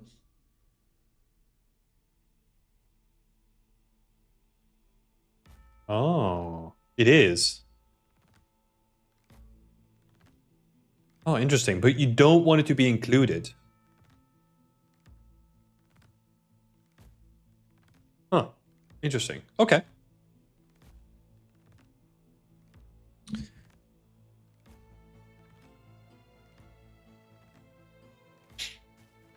I should add more depth to the bullets, but when I was testing it, if it was ATS friendly, a lot of issues showed up. Tried to trim it for scannability, which is annoying. God, yeah. Then we get into like the whole ATS kind of thing. I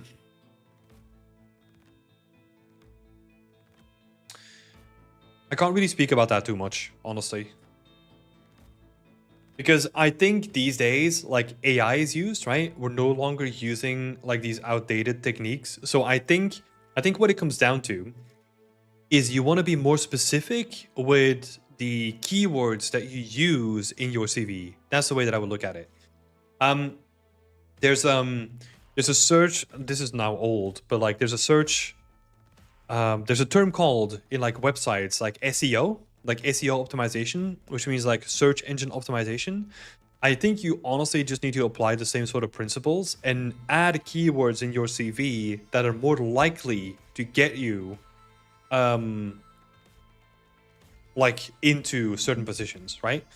So really focusing on those keywords and how you can then like wrap them into like a more human interface, right? I think that's probably what you want to do. Because I don't think it necessarily cares about the length for the most part, as long as the stuff that's in it is like relevant and yeah, hits keywords. But that would be my assumption, right? So I have not verified that because I've not looked into like ATS systems at all, because yeah, in general, I've not had to interface with them that much.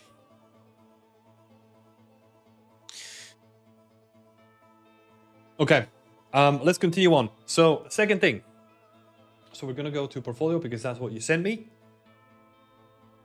Why the previews are fucking up. There we go. So, okay, you got like 3 challenges here, and then one portfolio piece, right? Which, if you send this to me, obviously I have the context for the team challenges, but if I have to put my recruiter hat on, then I'm already thinking like, okay, is this person like mostly relying on external accountability to get stuff done, right? Because most of the work here is not only done by yourself. And that is already like, okay, how should we think about that, right? So that is like a first thing that I want to flag up. It's really weird because sure, you put in a lot of work in these challenges, right? But that's not necessarily what you're going to be hired for at a company, right? So something to keep in mind there as well. You need to keep a balance of like, hey, I love doing these challenges, but it should be predominantly your portfolio that needs to shine out first, right? So we're just going to go to this one. Posted 7 months ago. Let's have a look. We had extensive feedback on this one together. So let's have a look. We're starting out with a video, which is pretty good, right? Autoplays, all that kind of stuff. It showcases the whole thing. Looks really nice. Your first personal project created during my free time, which is cool. Let's have a look here. Not working on participating in environment artist events. My goal, blah, blah, blah. There's a whole bunch of stuff here, right? What I tend to do, and this is kind of like a little cheat, is I would put these sections in like a new line and just have a dot. I know that like ArtStation does allow you to have new lines, but you can just put a dot in it, and that at least allows you to give like a little bit of separation between this is the introduction, this is the stuff that I've done, and this is where I want to thank people, right? Especially when you have like bulky descriptions like this, that might be a good thing to keep in mind. Together with like really condensing this down as much as you can, right? Let's see. My main influences of this level are based on an old Filipino folktale. A giant moon eating sea dragon. A giant moon eating sea dragon?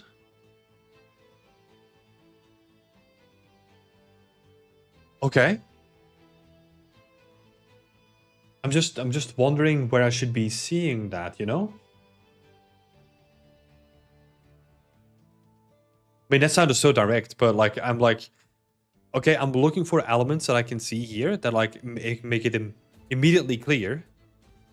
And I can't really notice anything immediately, right?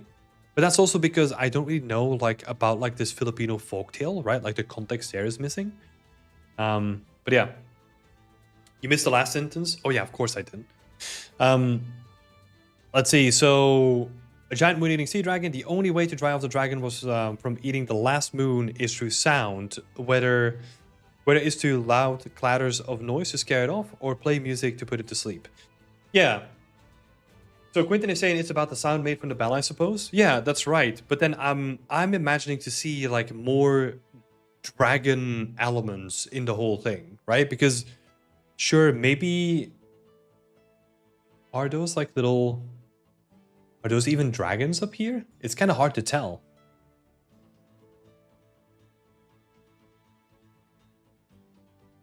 Oh, okay. Let's talk about this one in a bit.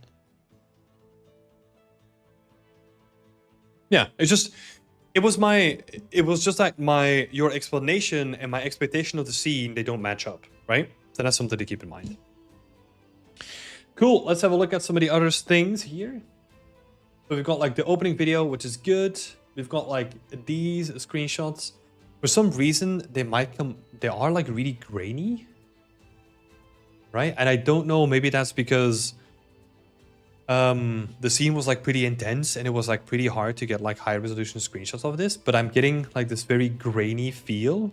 And it's not necessarily the texturing, right? It's just like this render feels like more grainy or like a low res, I guess, compared to some of the other screenshots. Cool. So I think from an artistic perspective, right, I am still missing like the the narrative, right? The narrative is the most important thing. I would expect to see like, I don't know, maybe the bell is like hold together by like a snake kind of, not, it's not a snake, but like a dragon kind of wrapped around it, or maybe the two statues are like the dragon claws or something like that, holding it in place, right?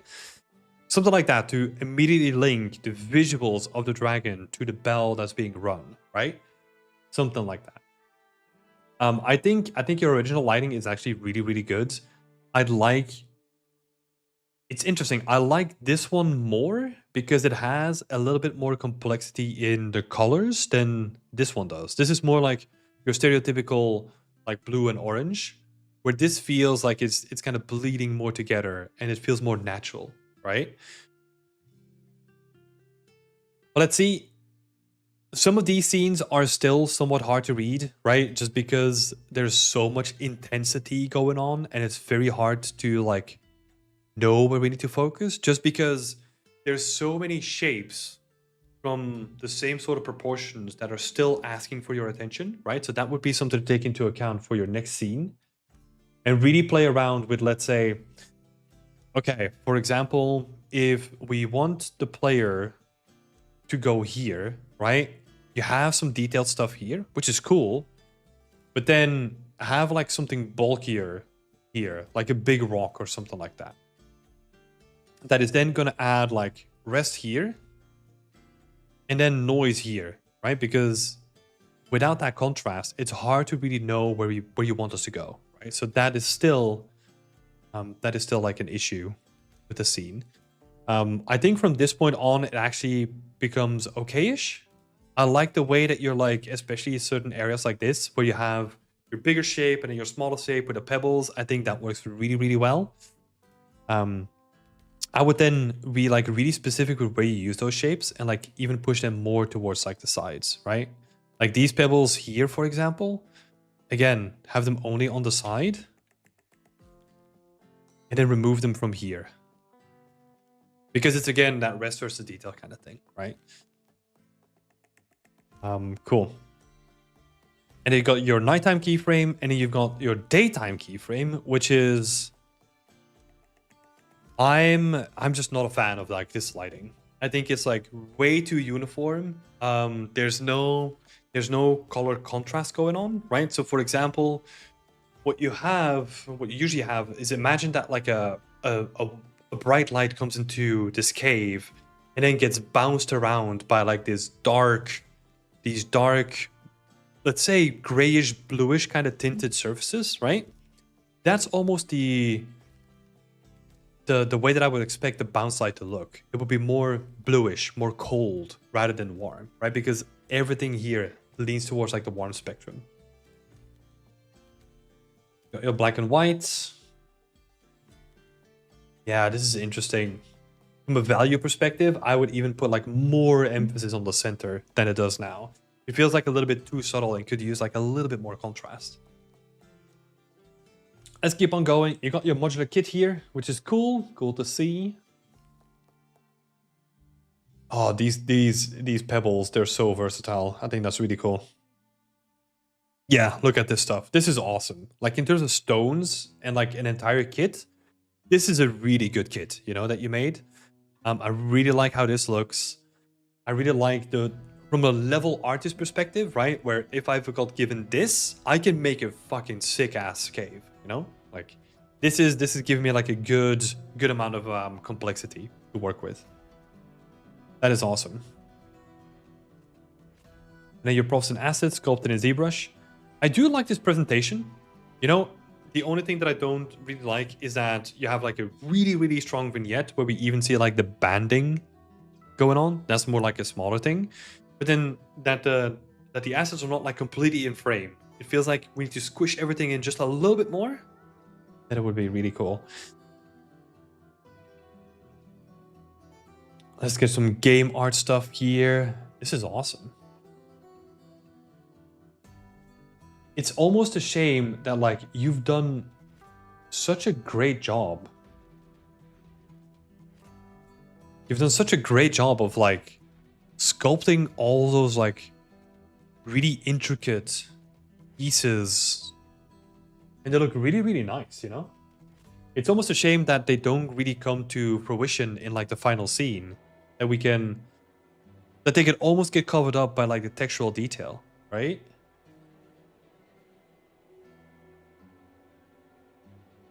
Yeah. Dang, that's a bit of a shame. Because this looks amazing. I really like the way that that looks.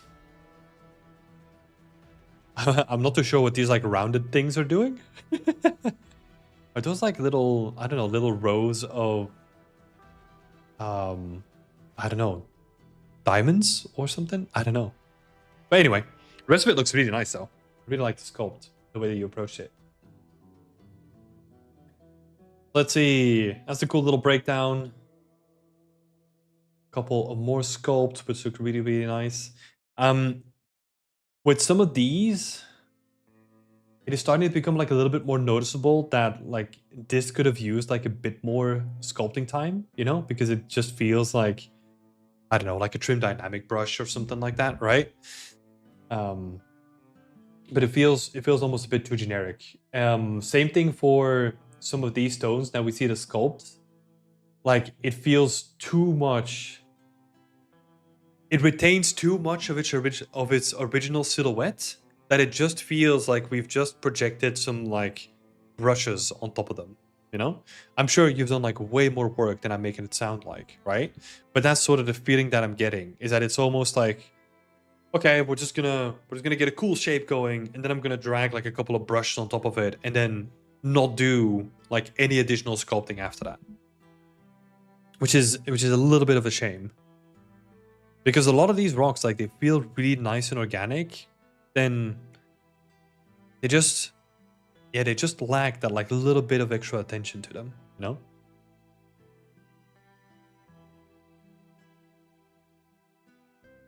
Huh, that's interesting. There's a seam here. I wonder where that's coming from. That might be, that's an interesting one. That's hinting at translating the titleable wrong, right? Like where you bake down the titleable information, or like let's say the height map, it doesn't get converted and is fully seamless. That might be why the issue is there. 6 months of development. Yeah. This again, it is a really, really cool project, right?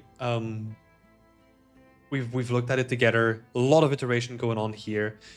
I would definitely say for the next thing, don't spend like 6 months working on something, right?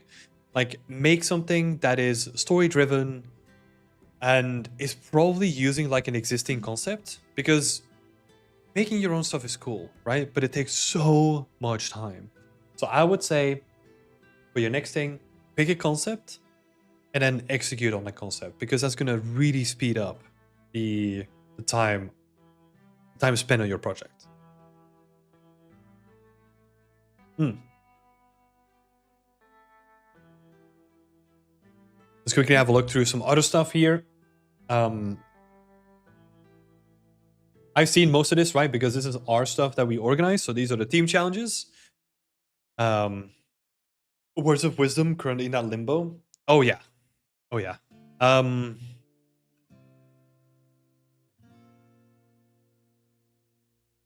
It seems like the author wouldn't be against working in Sony Santa Monica. Yeah. I don't think so. There's a lot of sculpting going on, right?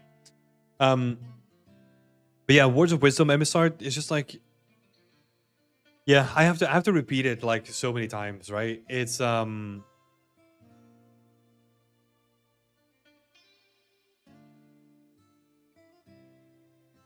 we don't do the job of designing, right? We're not a concept artist.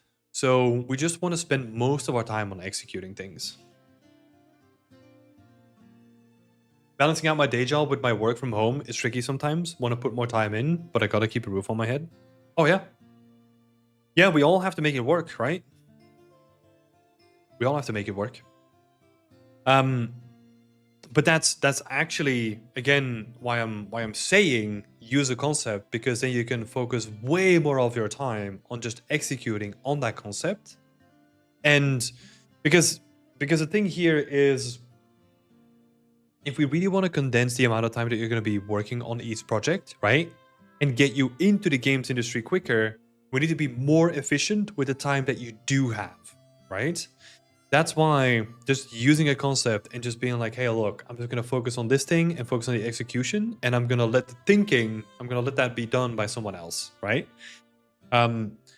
Because you do have time, because you do spend a lot of work and time on the team challenges, right? What if we could have the same sort of, not maybe the same sort of intensity sounds crazy, but maybe the same sort of turnaround on a personal project than you do for a team challenge. Because in the end, like the scale and the scope doesn't really matter, right? It's the quality of it that matters.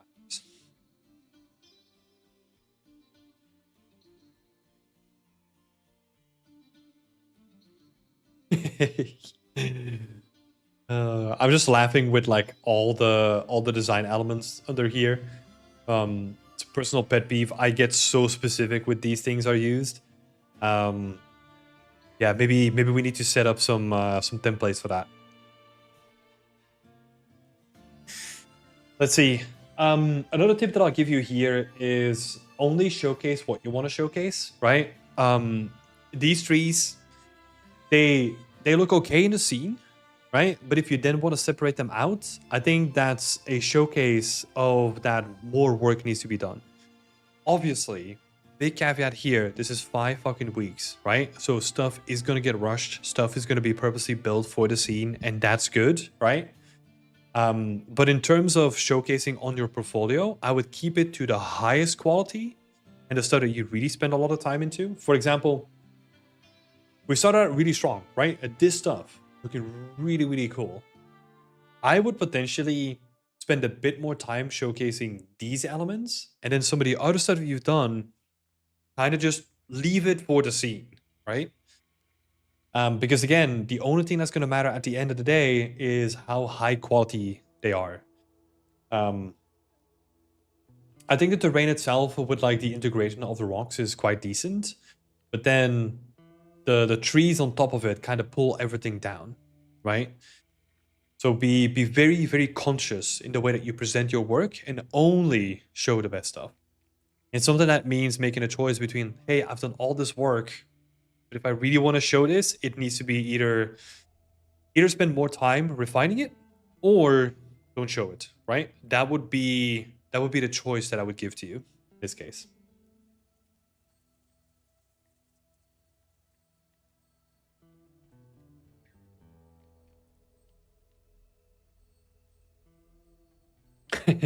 I think for this we also need to give like proper awards and stuff for the next time as well, because I've seen this on like a couple of people's art station. We need to make that look like nice and snazzy, you know. Cool, but you have your breakdowns here, right? So we have the texture breakdowns. I like the way that they scroll between it. I would definitely say like after seeing like 20 images, this stuff down here, I would make that really small, potentially even remove it and just have like the banner that you have up here, right? So let's say you use this as a banner, a breakdown, and then you say sculpt breakdown, and then you scroll down and this says foliage breakdown or something like that, and you have a banner for each section instead of having all this like misaligned text at the bottom here. Just making it really clean, getting rid of like all this repeating text. Yeah. Let's see, in terms of the content, I think the sculpts are looking decent. I am definitely missing the texture resolution, right? Yeah, Quentin is saying that the YouTube timeline on the bottom makes it perfect. I know. It is. This is shared responsibility, right? So this is something that we need to take on as the organization. But also, if we don't even provide anything, please find a way to like not have like all this random stuff on top of it, you know? You can literally just ask us. And I think did we make the presentation available? I don't think so. Not sure actually, but you can just ask us. We have these presentations lying around if you want to have clean renders for your ArtStation, right? Because that really matters. It really matters.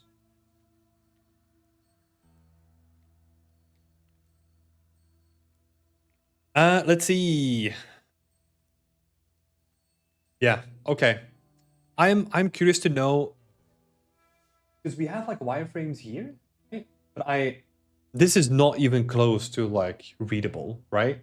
Like I cannot even see what is happening apart from like maybe the ones in front. I have no idea what's happening there or there, or like how many poly counts, like how many polys there are, right? It is really hard to read most of this stuff. So again, think about the presentation so that both the visuals are interesting, but then also the breakdown itself is readable in terms of giving you the information that you want, right? And in this case, that could literally be like a GIF, you know, like on the left you have your piece of foliage, right, with the wireframe on top of it. Maybe, I don't know, one with, one without wireframe, and then your texture sheet on the right, and then you just flip through a couple of things of foliage, right? Something like that could work.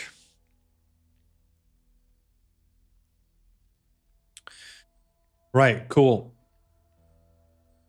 Okay, quickly skipping through some of these other ones as well to see. Got some modular kits here as well. Wireframe close-ups. This is already going in the right direction, right? It's a little bit intense in terms of like it's a little bit busy, but this is going into the right direction, right? Then we've got some showcasing of some like vertex painting, RGB channels. That is cool. Some more sculpting.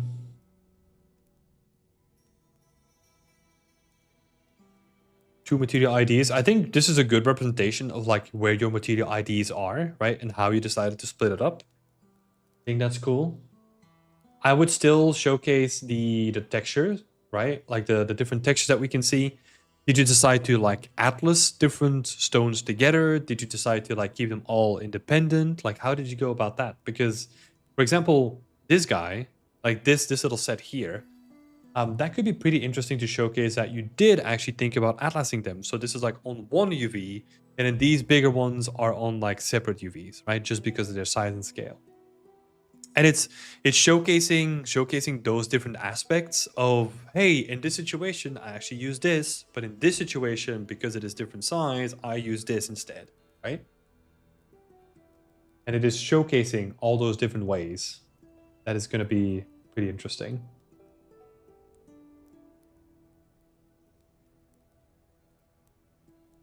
Cool. Right, so there's like a decent amount of like breakdown stuff missing here, right? Even though I like the videos, I still want to see. I think this is actually the best one so far that I've seen, where most of the information is here, apart from the poly count, right, and maybe the texture sizes, but the actual presentation is going in like a really good direction.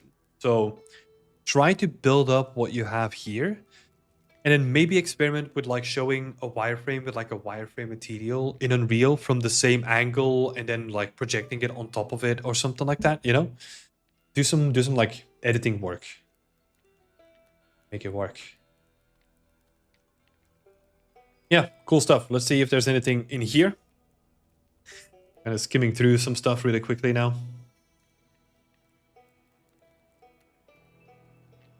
High poly, a lot of sculpting.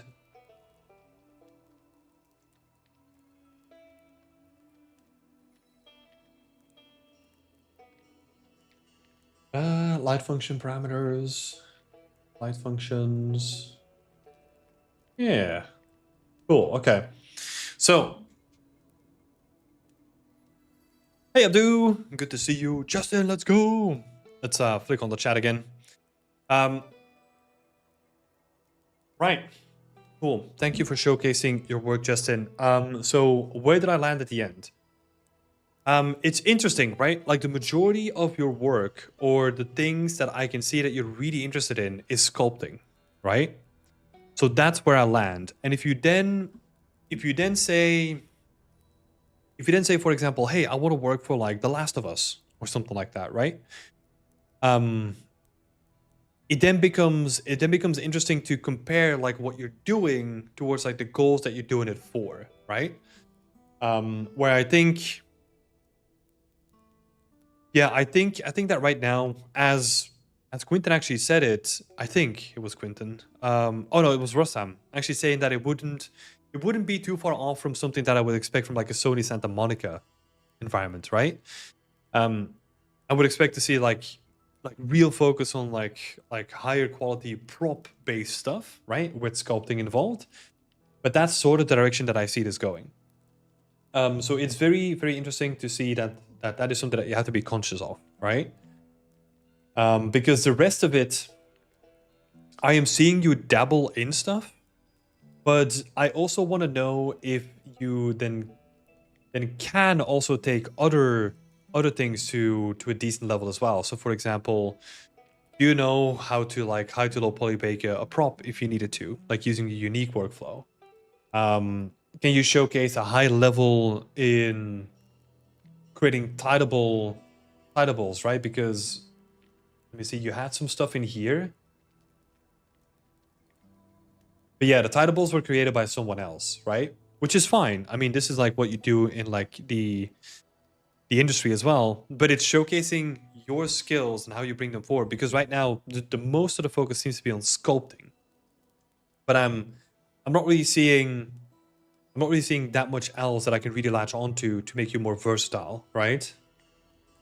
And then here you're doing some foliage and terrain sculpting, like foliage creation and terrain sculpting. But yeah, most of it seems to be focused on sculpting. So that is pretty narrow, right? At this point, I would want to see. You basically have a choice, right? What you mentioned, I do have on display in the other category, just not on the portfolio.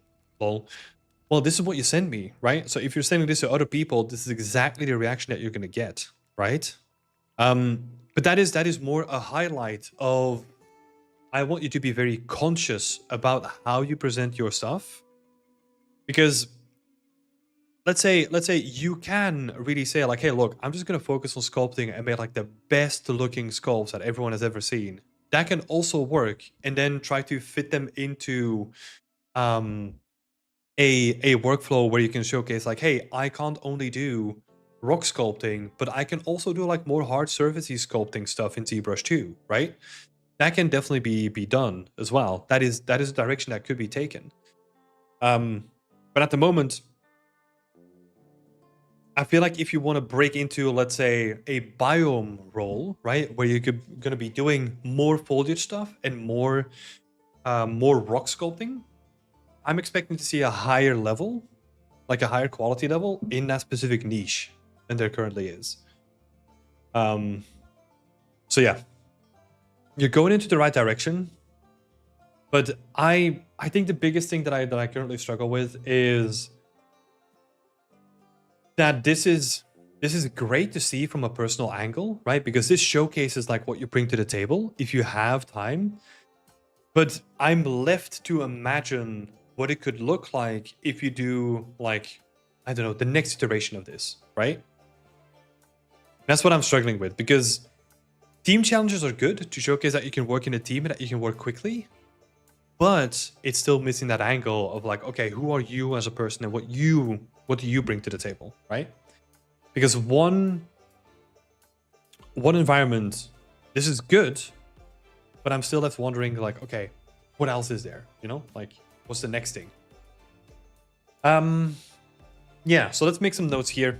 So if we're basing it on that portfolio that you send me, right? It's more like, okay, what else do you bring to the table?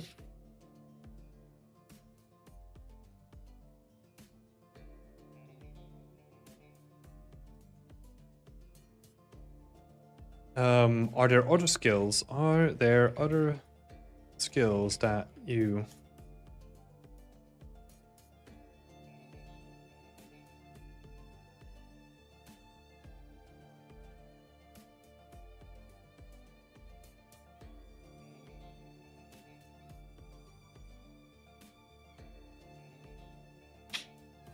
And that might be interesting, right? Because you mentioned yourself, you might have those on display in the other category. But if this is the link that I'm getting, I'm gonna base my opinion on that link, right? Because I think there might be value in taking something like this, where you put in like a lot of work and just like polishing it up, right? Condensing it down to like what matters, really polishing up the individual aspects and like pick and choose what is really interesting to showcase. Yeah. But I think overall, like, I can see that there's promise, right? I can see that there's ambition. That's not what I'm lacking. It's the reliability of that ambition, right? And that's usually where I'm saying, if you put all your, I'm not saying that you put your eggs in one basket, but just as an example, when people put all their work in just one personal work, it becomes really tricky to then say like, hey, look, do we bet on this person, right? And that's usually why most people need either that one portfolio project that is like freaking kick-ass. We looked at one like a couple of weeks ago that was just like, yeah, if you're that person, sure, you can get by with one piece of art, right? But for most people, you need to showcase the dependability between different projects and showcasing different workflows. So yeah, showcase different workflows, and then improve your breakdowns. I think your breakdowns were decent, right? But improving your breakdowns, make them more readable, and simplify the presentation. Simplifying the presentation is like a small thing, but it can really help in the readability.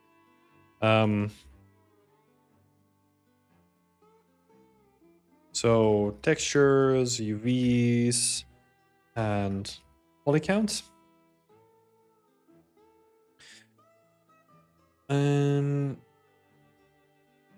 Yeah, so let's have a look. So I think in case of you as an artist, I can tell the ambition, I can tell that the passion is there. You do like these challenges, right? So that means that you are involved, you are looking to push yourself, you are doing these things to like really push yourself. With a couple of small snags on the CV, right? Like those links that we talked about, some things that can improve, but there's nothing too big that I'm gonna say there. So I think as an artist overall, you're like in a good position. But the only thing that I really struggle with is from like an artistic perspective, what do you bring to the table, right? Like that's on the sculpting side, sure, we can see some examples there. But the rest of it feels a bit too scattered. Even in the team challenges, like it went from like creating modular kit here, and then foliage and sculpting terrain here, to doing other stuff, right? So it kind of feels a bit too scattered. And I can potentially see that is a you're trying to showcase different aspects, right? So you're trying to build out your skill set using the challenges. But at this point, I do the challenges for a lot of the game. Yeah, I know, and I appreciate you taking part as well, right? I'm just looking at it from like a portfolio perspective, that it might come across.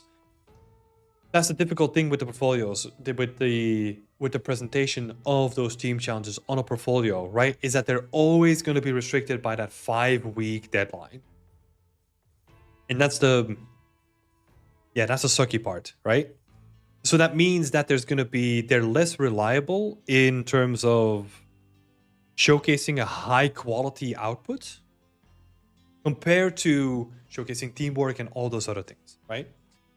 But that being said, so we started with a 7. I'm going to pull this down to a 6 just because not the sculpting skill set, but then other stuff like is not at a point yet where I'm like comfortable with like anything else at this point, right? So that would be something to think about. And again, small projects, right?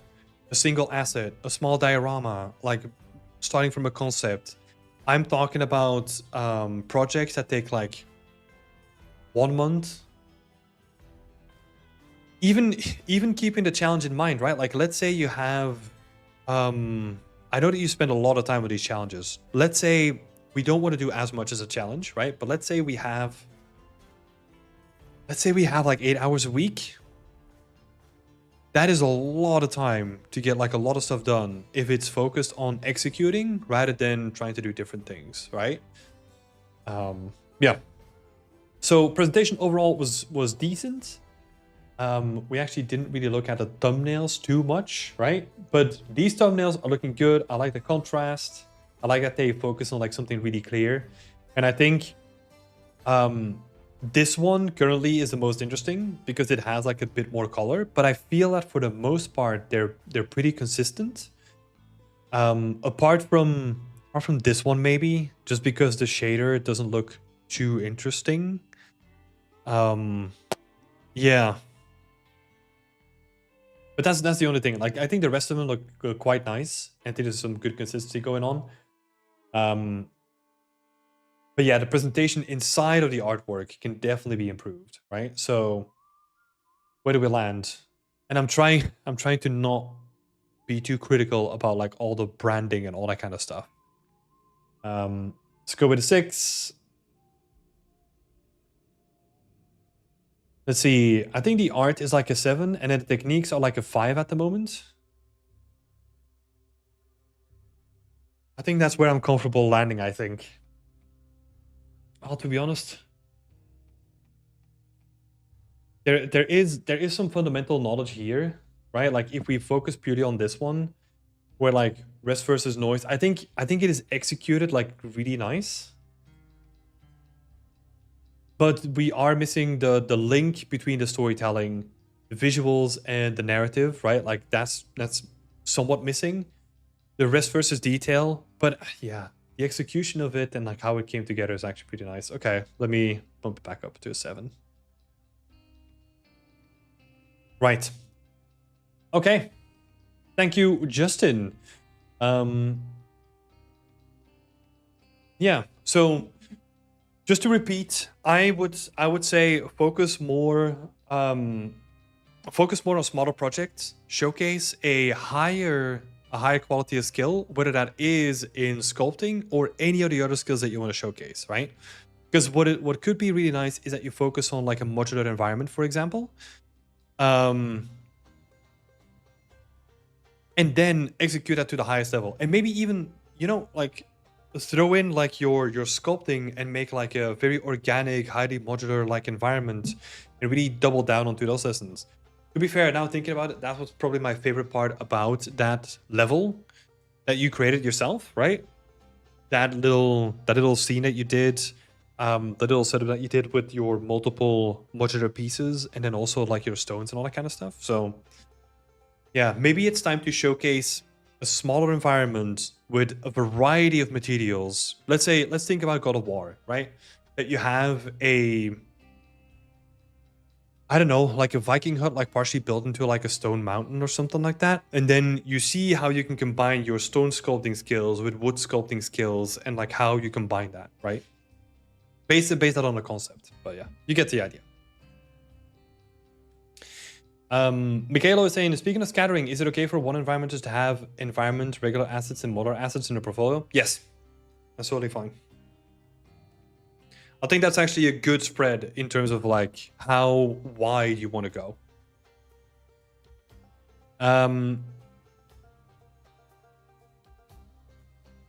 Could we go back to the high poly, low poly tri-count as well as a retopology model with wireframe?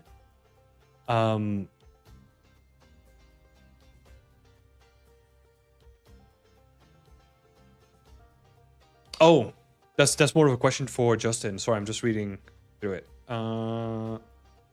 Okay, cool. So that got solved. As she's saying, but with the personal project he did, won't you say he is great at building kits? And that can be something that he brings to the table. Yes, yeah. And that's what I commend him on as well, right? I think that's like the big thing that I like about it. But that is just not enough to hire people for. right?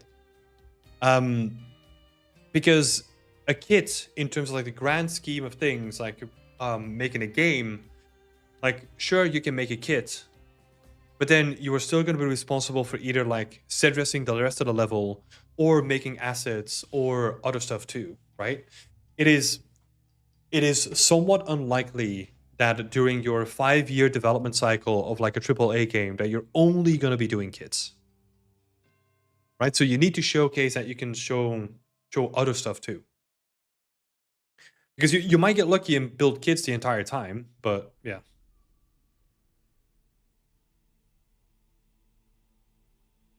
We can't really reliably rely on that.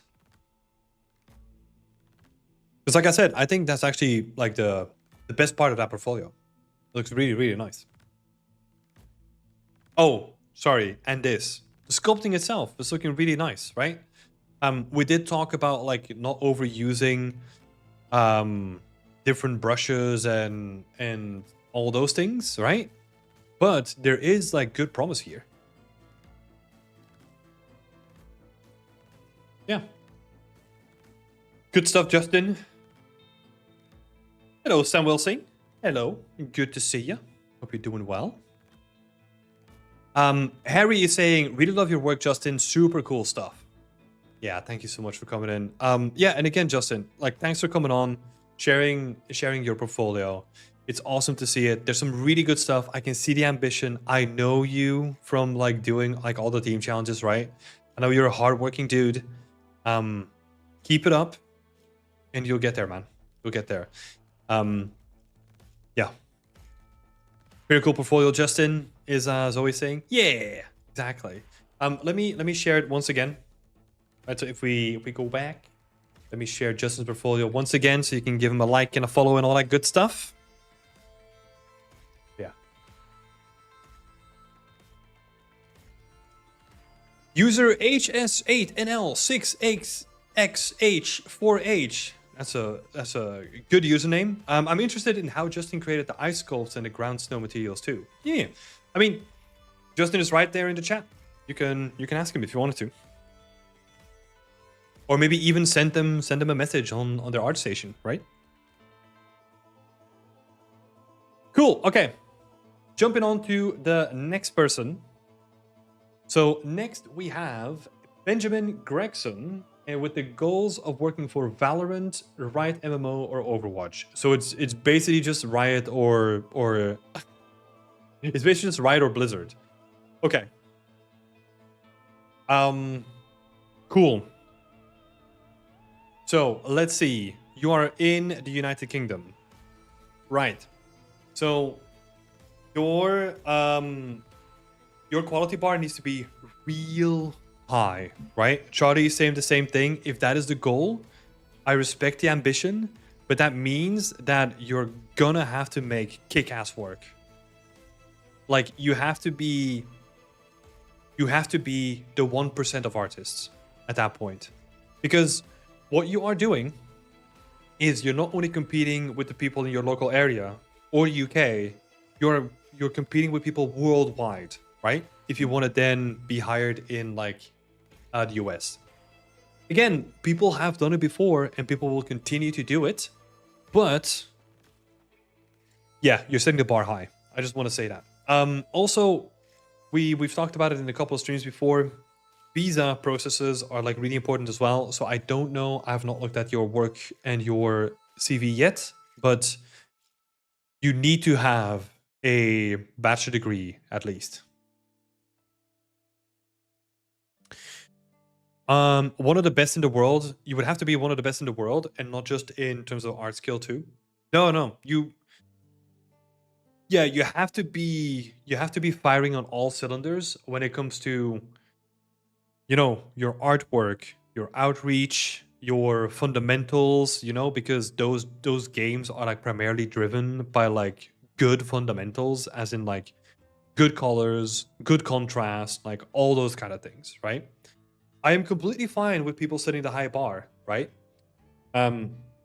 Obviously we're gonna have to sprinkle in some sort of reality in there too, right? that the bar is really, really high and that the likeliness of you getting there is unlikely. Does that mean that you're not going to get it? No, but it is unlikely. But yeah, I am all for it if you're willing to work hard for it. But let's see. Let's dive into some of the context here, Benjamin. Let me hide the chat for a second. Sorry, peeps. Oh, and also welcome to the community, Splice. Good to have you. Oh, yeah, before I remove this, Zoe is saying something very important in the chat. At the same time, if that's your goal, let nothing stop you from getting there. Yes, please. I know sometimes that what I can say in this chat can somewhat be demotivating, right? Because so much is focused on trying to get you to get better.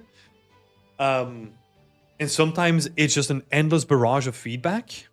But if you have that goal, if that is your dream, you should go for it, you know? Because you can get there. You can get there if you put in the work, if you sacrifice the things you need to sacrifice, and if you reach out to the right people all at the same time, right? You can make it. So that's an important thing. Thank you for saying that again, Zoe.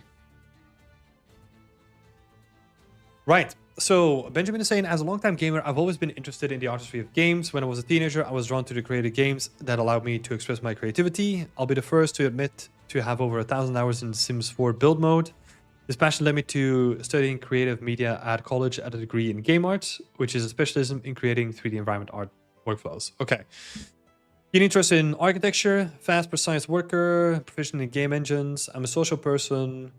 I'm looking for a career as junior environment artist or material artist with the goal of working my way up to a senior or lead role. Okay. This is a bulk of text. I'm reading this stuff. I'm not reading anything else down here, right? So try to condense all of this into 1, maybe 2 paragraphs. Because I do actually think that this is quite interesting, right? I would say, as a longtime gamer, spending over 1,000 hours in the Sims 4 build mode, I translated this passion into making 3D environment art, right? That is cool. It doesn't need all the fluff in between, right? Because again, what people are going to be doing, and I'll do a live display, is that literally what they're going to be doing is they're going to be like, oh, this is cool. Let me check this person out. Okay, show more. Oh, I'm not reading all that. Okay, let's close. That's literally it. That's all you have, right? So you need to, and I think your hook here is actually pretty interesting, but you can't make it longer than that, you know? Like, this is too much text. Let's have a look at the About page. Your resume portfolio. Let me hide some personal data if there is any. Give me a sec.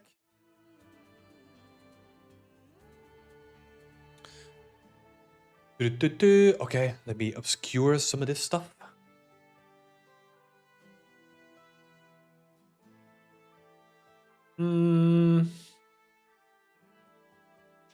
Is that your same? Oh, interesting. Okay.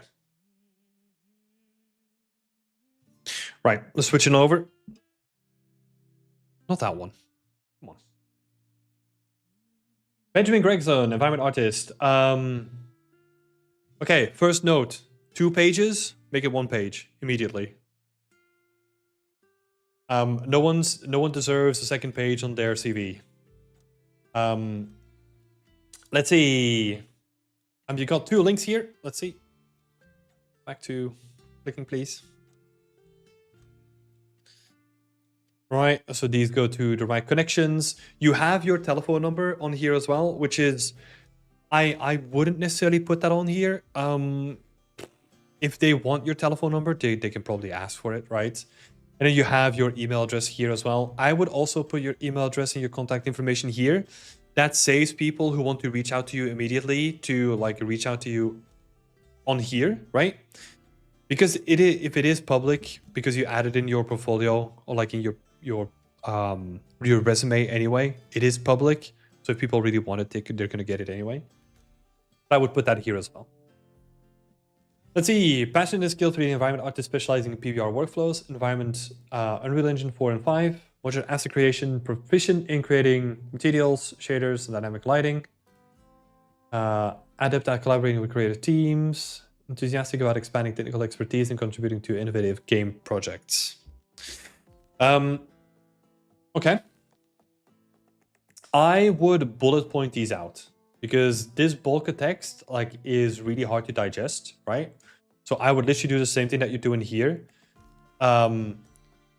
Created modular kits using Blender and blah blah blah.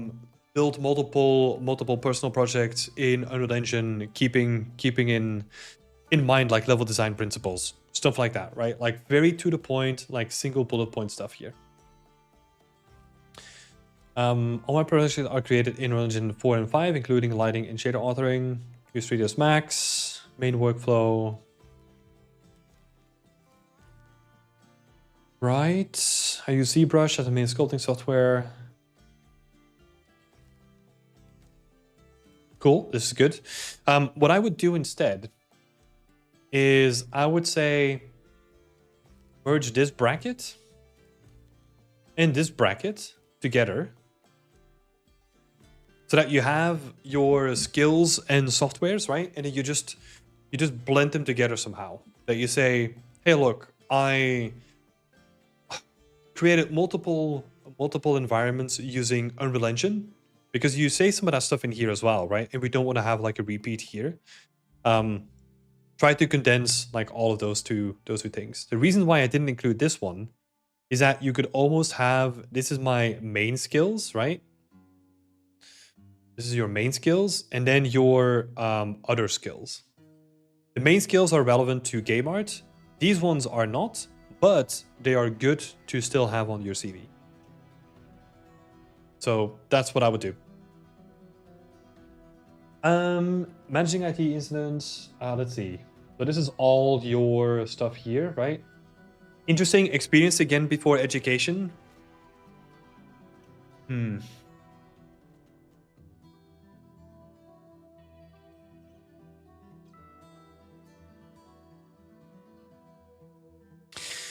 Interesting. Yeah, do we switch that around again?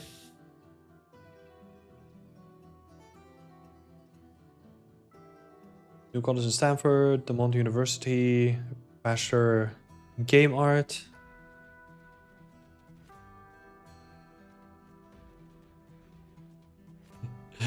This is cool. Founder and chairman of DMU Drag Society. That's awesome. Final grade 2 out of 1. I would still say switch them up, you know, like switch them up from first education and just shrink it down, maybe. And then maybe your experience could include some of this. I'm not sure. What I would do for sure is condense some of this stuff down. Like we need to make sure that this works on a single page, right? So I would take all this, and then this becomes the intro. The intro is basically just going to be like 2 sentences up here. We're going to condense that all down. Add that stuff in here. And then this you can keep, just try to condense it down just a little bit. And then this stuff, let's see. IT service desk analyst, manage IT incidents, create an environment and character art assets for upcoming game projects. This stuff is like, okay, cool. Do we have a link to some of it, right? Can we see what that looks like? Or maybe even which project that is, right? That you worked on. Same here, like contributed environment art assets to a large scale Unreal Engine project for Project Titan, which is cool. Like showcase that, right? So like link that in your CV and showcase what you've done, right? Cool. I think the rest of it looks pretty okay. You can even keep like some of the icons, right? There's pro and cons to keeping icons. I don't really mind. I think it like nicely spices up things. It's more of a design decision. But yeah, I would definitely say 1 page max. Even people with like 17 years of experience, they have 1 page like on their CV. And even then I could say like, okay, if you have like freaking 20 years of experience, maybe you could have like a 2nd page on your CV. The rest of us, no. 1 page maximum. That's it. Cool.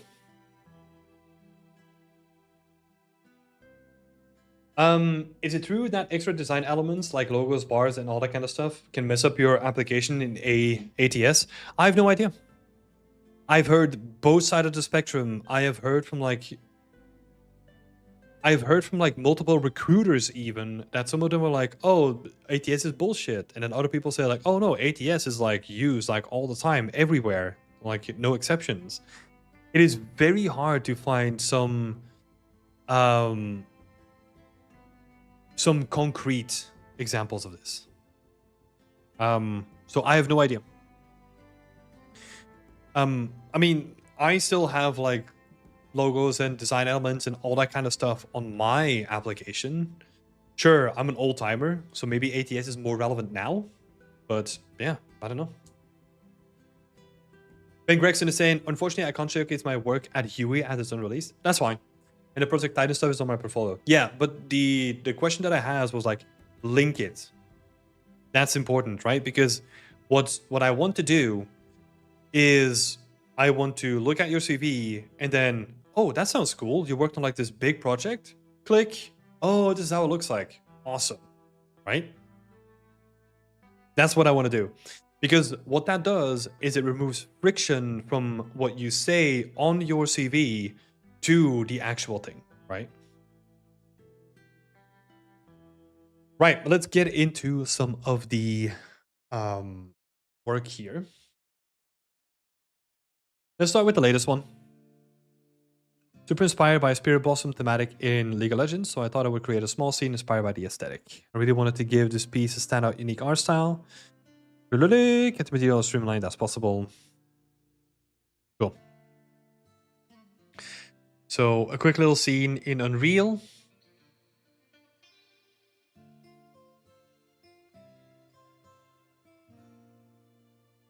Right. It is a nice little scene. Main question here is, what is the value that you're adding to your portfolio when it comes to becoming a game artist, right? Did you keep into account your textile density on these pillars? Did you take into account like having lanterns on like the same texture atlas if you want to have multiple lanterns, right? How did you go about creating the trees? It is stuff like that, right? Because this is a pretty picture, but if we don't think about like all the additional things that make a game, then a pretty picture is all it is, right? So that's the thing that I want you to think about. And if it's supposed to be just a pretty picture and you want to have fun, then it's also being conscious that it doesn't directly contribute to your portfolio, right? Unless you do like some of the additional things that make it game worthy. And maybe it makes sense to like not have it on your ArtStation, but just use it on social media or something like that, right? Because not everything that you do or create has to land on your ArtStation. Right?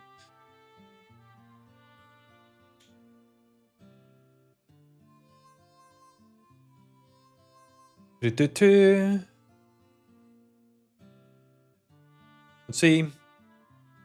I created a post-processing effect that combines the anisotropic Kuwahara filter with a depth and normal based outline shader. Initially, this was very simple, as it was the case for creating both and combining them, but this quickly became more complex as I wanted the ability to mask out certain actors out of the outline whilst keeping the Kuwahara. Okay. So you're combining two like pre-existing things in here with like some additional options then, right? And then playing around with like the Kuwahara filters. Yeah. I mean, it looks pleasing, right? It has some nice images, but yeah, it is the relevancy to game art is missing at this point, right? Of course, then we'll have a look at some of the other pieces. So you're saying work in progress, modular environments. Okay, cool. Let's talk about work in progress for your portfolio. It doesn't deserve to be on your portfolio. Anything work in progress. Just straight up, your portfolio, in my opinion, is finished stuff, right?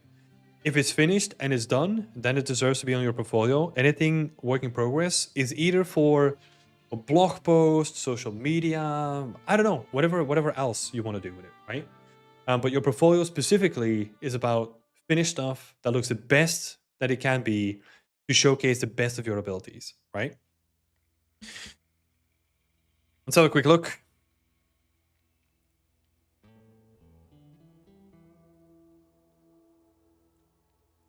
All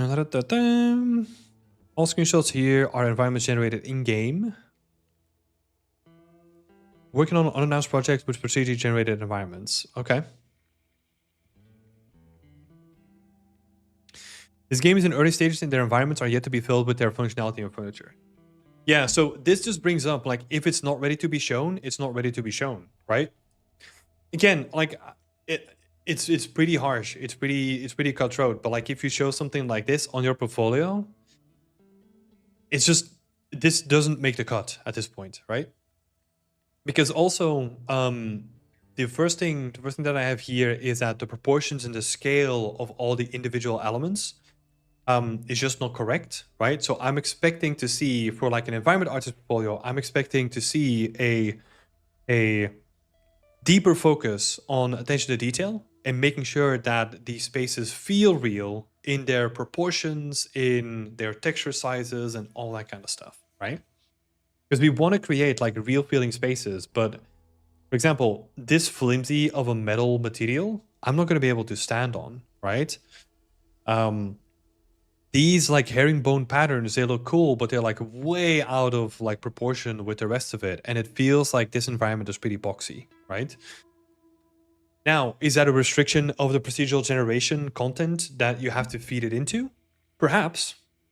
But then it is still your job as an environment artist, in this case, to make it feel like it isn't, right? Sure, and that is difficult when it's like early stages. But then we come back to like the point before, right? Like, is it then ready to be shown off? And maybe it's not. Because again, to reiterate, your portfolio, only your best foot forward, right? That's what we want to see on your portfolio. So if anything doesn't make the cut, yeah, it shouldn't be on here. Because what happens is, and let's again do a very, it's going to be very crude, but it's going to be a very realistic example, right? It's like, we went through this, and I'm taking my time, right? Because I want to showcase all of this. I went through this, pretty picture, cool looking colors. You've done some like shader stuff. The meshes are pretty simple. The materials are pretty simple as well. Okay, it's a cool looking image. Maybe not game art related. Then I see something like this. I'm moving on to the next person. Like, you're already not in the running anymore. Some people might not have even made it to like clicking on the artwork, because even in the thumbnail you can see that the proportions and all that kind of stuff is wrong. And I know that is crude, that is like very intense, right? But that is the reality of the person that you see looking at your portfolio that is not clicking through your artwork. So yeah, I know some of this gets like very intense, but I'd rather say it than not say it, right? Let's see. We're gonna continue though, Project Titan, because come on, let's see some game art stuff.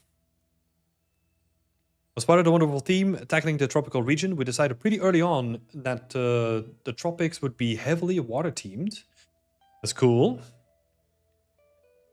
Concepts and direction. Okay, that's cool. So you had like concept and direction to follow. There's a question in the chat. Ashish is asking, should you put whips on your social media then? Yeah. Like, you can share your whips and make it like a part of a journey that you're on and share that with share that with other people, right? That is 100% fine to do. Do not put it on your portfolio. Your portfolio should be the finished thing and the finished thing only. You can even have like blog posts where you like share your work in progress and do like a weekly update, but have that like to the side, right? Don't make that your main portfolio. Right, let's have a look at this. This was like very ambitious though. Very cool stuff that I'm seeing here. I love that this definitely becomes more of like, okay, I need to think about the game, right? I need to think about like how this is laid out. I need to think about like where everything is placed. But what I'm immediately missing is that you've made a bunch of beautiful things and you've massaged them together, right? With like foliage and ivy and all that kind of stuff. There's still a lot of attention to detail that is missing. But what I'm not really getting is what you've done here, right? Like what you've done very specifically. That is, I'm not sure what happened here. Because we're not really getting like a breakdown of like, hey, these are all the assets that I created. This is how I broke them down. This is, let's say, this is my asset that I sculpted myself. I've done like a high to low poly bake and I've textured it myself. And this is how it looks. Here's the UVs, here are the textures, this is the poly count, like all that kind of stuff.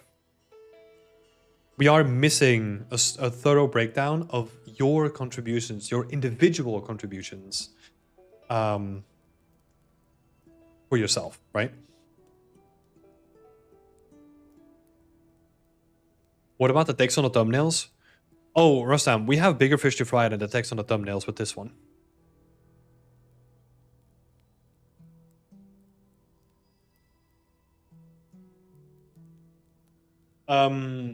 Borak is asking, in these times, it is still possible to get hired with only one good project. Yes, but that project needs to be so ridiculously good that I look at it and like, I'm like, dude, we need to get this person. Like immediately. Like you need to be the perfect fit. You need to showcase high technical capability and you need to showcase like high artistic capability. So it is honestly very unlikely that anyone is going to be in that position, including myself, by the way, right? You need to be so good. You know, how would I even quantify this?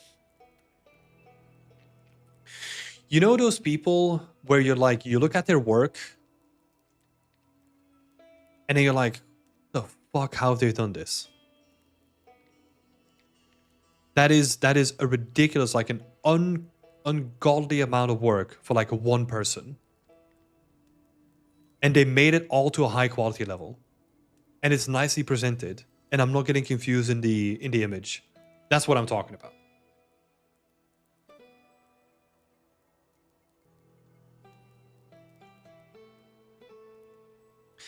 It's so confusing though, because I'm guessing that if you had one project, it would have to be like very high scoped. It needs to be scoped in a way that it can showcase multiple workflows to the high capability, right? So you can make an environment that has trim sheets, that has modular pieces, that has really high quality like singular assets, that has, I don't know, like other techniques like vertex painting and all that kind of stuff. Do you have an example of a project like that? We looked at it a couple of weeks ago. I can't remember their name though. But there are people like that are just like, fuck, they're so out there.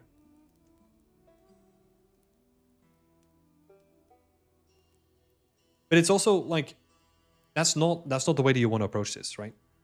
Anyway, let's talk about that after this portfolio review. Let's finish up with Benjamin's work first.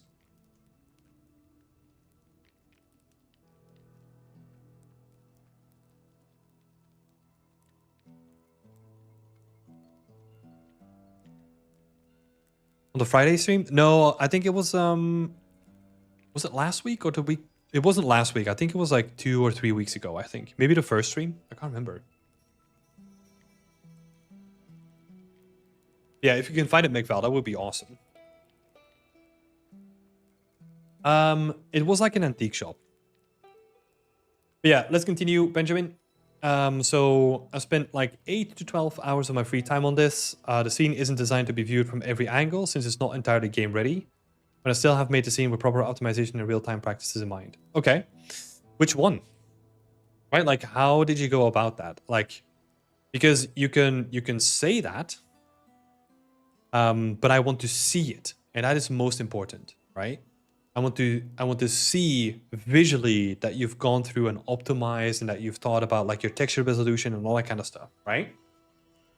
Let's continue on. All assets share a 1K textile density per meter. The target platform is PS5, Xbox Series One, Xbox Series X and S.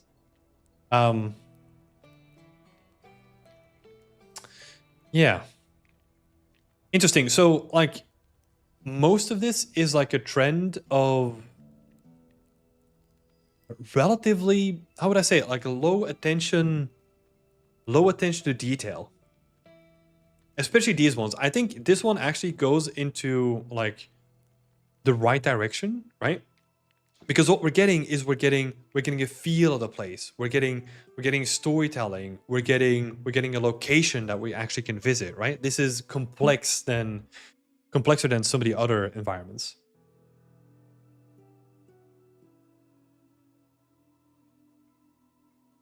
Let's have a look. Let's continue. And this is all student work, right? Same thing, 1K textile density. Okay.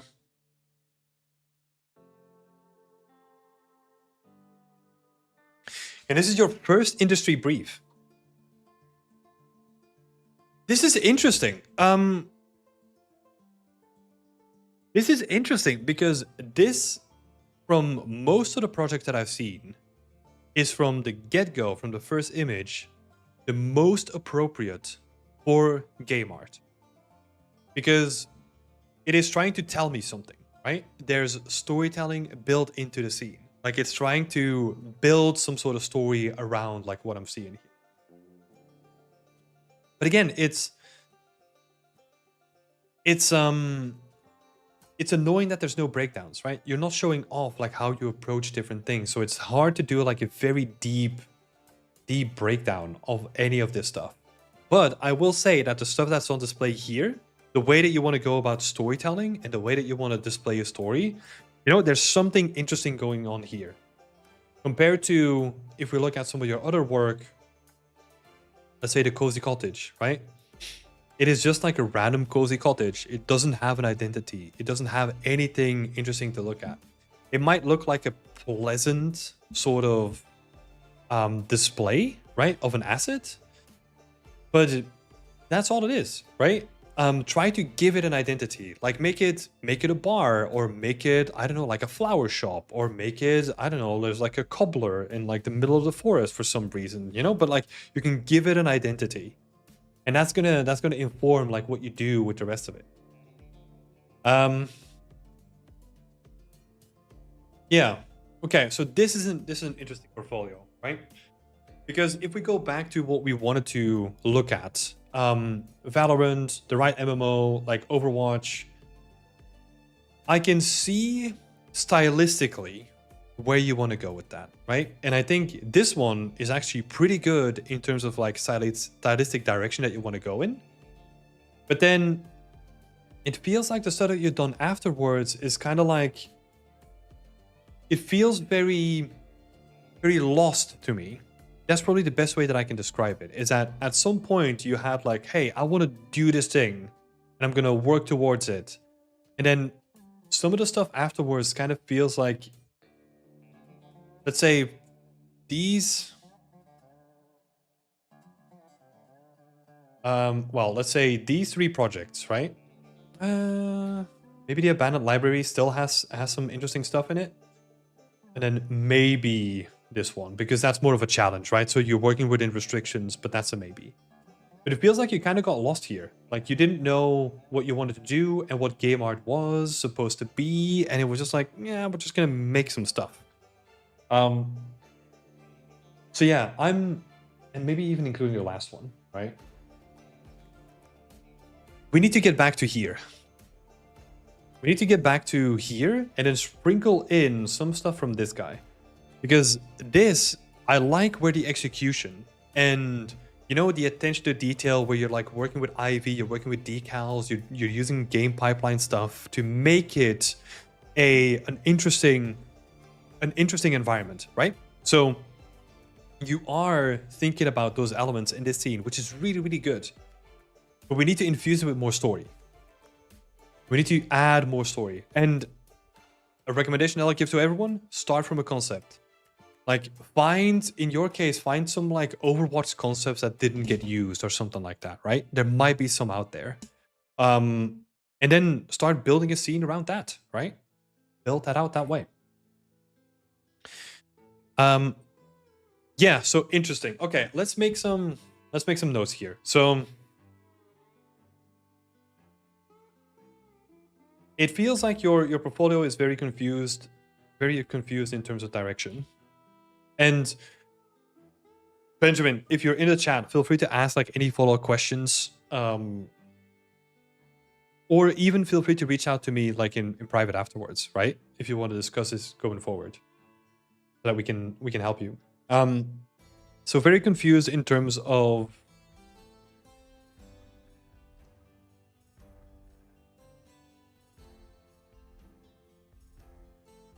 what game art is supposed to be in later portfolio projects. Because it is very hard to gauge like technique. I cannot gauge like any techniques here really, right? Because none of them are broken down. Sure, I can look at it from like a surface level and kind of look at like, okay, there's stylables used here, but maybe a trim sheet used somewhere else, but I have no idea what else you've done because nothing is like really broken down or showcased visibly. I think the art is decent, right? I think the last bit that you've done, the last portfolio project that you've done, is interesting in terms of color choice. But the issue is it game art relevant? Because that is just like a pretty picture, but it's not really saying anything, right? And that's the issue that I have with this. So we're gonna put that to a 3. And this is looking at your entire catalog, right? Because your presentation is also like putting a whip project on your portfolio, right? That's also, I'm counting that as presentation. What do you think about this art style? Well, here's a question: which art style, right? Because we have something that is very deliberately like untextured here. Again, this is whip, right? This is highly stylized with like a cell shading and all that kind of stuff. And then this is more traditional stylized, what you would expect, right? And then this is somewhat stylized / realistic supposed to be, but it kind of has like very old school like Resident Evil vibes for some reason. I don't know. So it is very, very hard to define the art style, right? I think the only thing that I'll say is that if you want to be closer to where you want to be, Benjamin, you need to go and look at what was doing well for this and then build in more attention to detail, build in more fundamentals, because you are actually decent with using colors, right? It's making those colors pop even more. For example, if you look at Overwatch levels, right?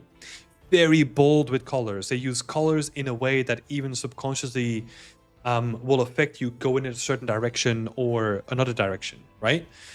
That's where I would go with your work. So let's note some of that down.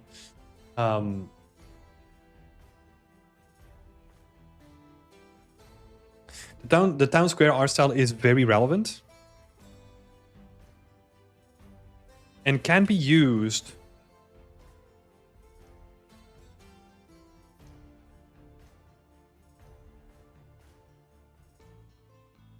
and those bones from that project can be used to build up a next good project. But we need to focus more on color theory and interesting choices of color, right? Especially for those two studios that you're aiming for. And then what I also want to see in general,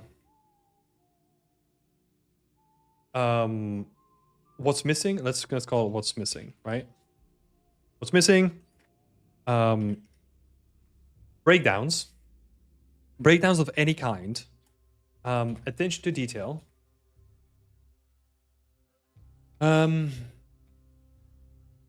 let's see, artistic direction, And I mean that in a way of you're making stuff, but it feels like very, very unorganized and very lost, you know? Like, feels like we're not really sure where we want to go. What's missing? Breakdowns, attention to detail, artistic direction, and general sense of game art, right? That's what I would say. So the artist, I would say, still have a long way to go here. The presentation is actually pretty decent. I like what you're doing, even though Rustam was saying to talk about like the letters, right?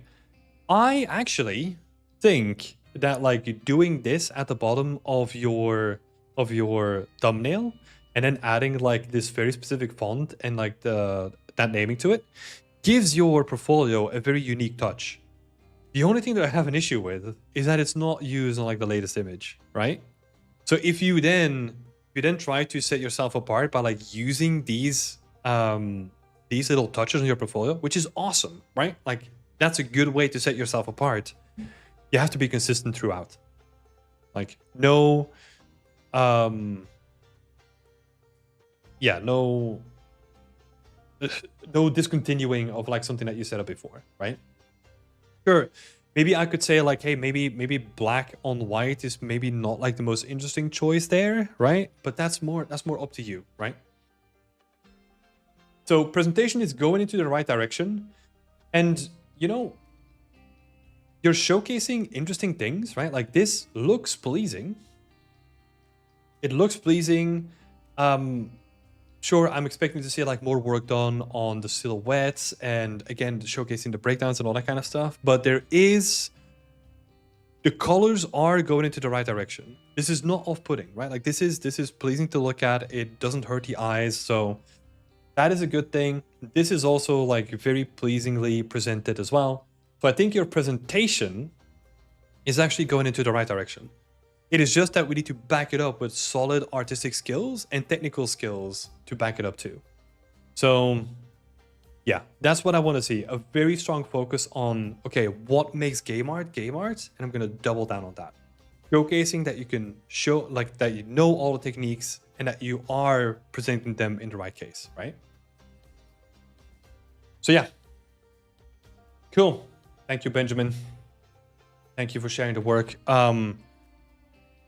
I also invite you all to go check out his work, and I think this is going to be one to like watch. I think there is some interesting potential here. Benjamin, you set yourself a high level. Keep aiming for that high level, but what is most important in trying to reach that hard level is that you are focused on that goal, hyper focused, and you've almost done like an analytical breakdown on what makes people at Riot or Blizzard tick and how do you get closer to that, right? That's what you need to do. Let's get the chat back involved. Yeah. McFadden is saying Marathon is also very bold as well, but wrong studio for this. Yeah. It's bold in like a very futuristic direction, right? Where like, I mean, to be honest, I will say that actually Bungie is a good studio to also look at for artistic fundamentals. If you look at what they did with Destiny 2, I walked through that game and I visited a lot of locations. They know what they're doing with they're very, very fundamentally driven. As in, they know what they're doing with their shapes, they know what they're doing with their colors, and they're very painterly with their approach. It is really interesting to look at Destiny, for example, to look at improving your fundamental skills in a weird way.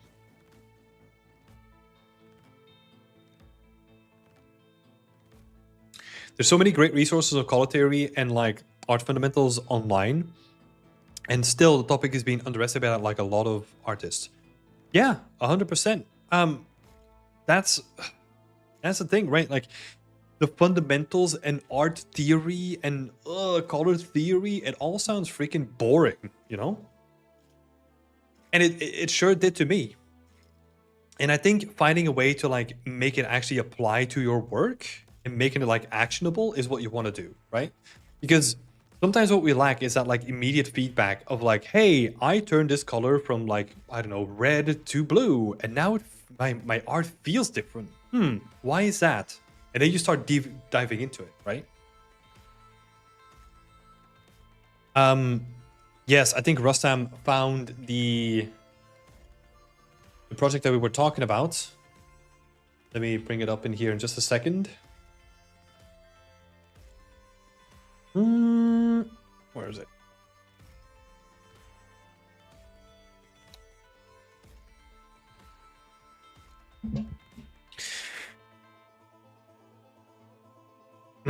Will you be making plans on a live stream or blog in the near future regarding presentation or portfolio breakdowns, including graphic layout? I can do that. Oh, McFal, they are unlisted? Is that intentional? Oh, no, they are not. That shouldn't be the case, so I'll fix it up. Thank you for bringing it up. Give me a second. We'll dive into some questions in a little bit. I just need to go to the toilet.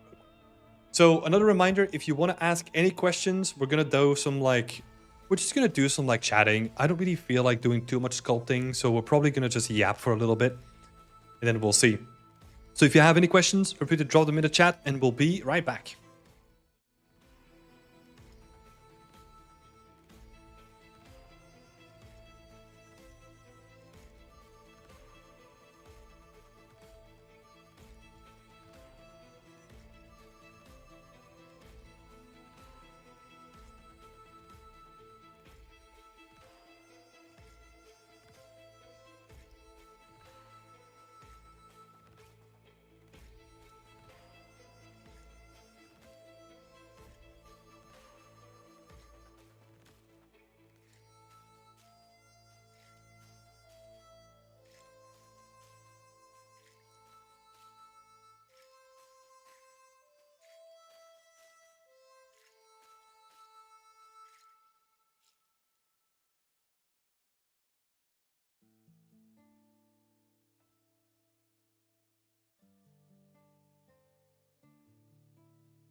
Okay, we are back. For some candy to keep me alive. So, we're first gonna have a look at Because people were asking me the question of like, okay, what does it mean to have like one piece on your portfolio that like opens doors, right? Let me show you. This is an example. We looked at this a couple of weeks ago. So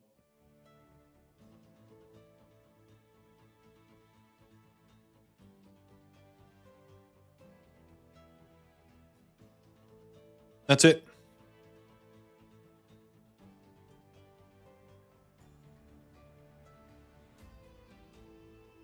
Yeah.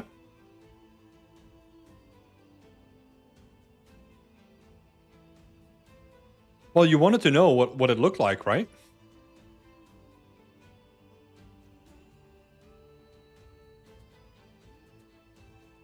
Looks beautiful. Yeah, it does. And like it immediately tells me everything that I need to know. Is there any breakdown of this? Yep, there is. Let me share his ArtStation.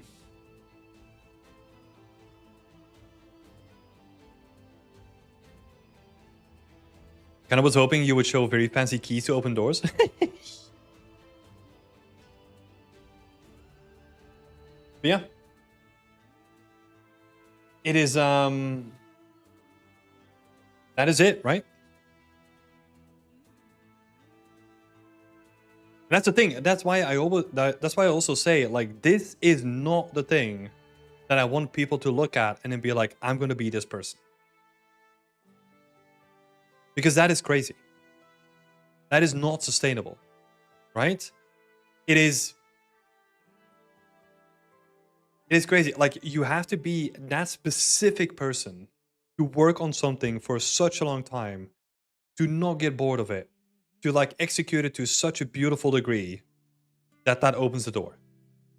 Right? And for most people, myself included, that's not the thing that you want to be doing. I want to do a project and then move on to something else, you know, and then have something else to do. Like that's it. For most people, like this is just undoable. I think it worked on it for a year, probably more, maybe, if I have to take a guess. Let's have a look. Let's see if there's like more information on this.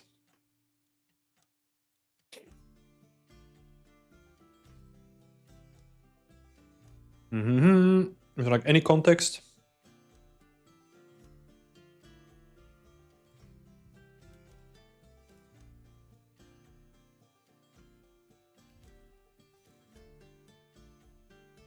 I don't think in terms of timeline there is, but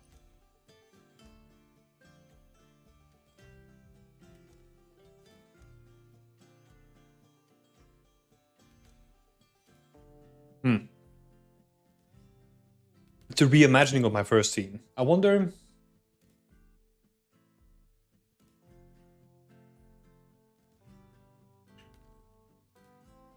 if the first scene is up here somewhere.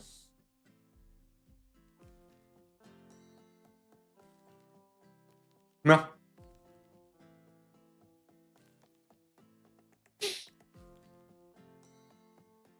But there's some there's some information on it here. Yeah, that's the thing, right? Like this is not what I want to recommend people to do. This feels unapproachable, right? This feels unapproachable. Like it's an undying dedication to one piece and make it at the best thing possible. And for most people, that's just not going to be possible.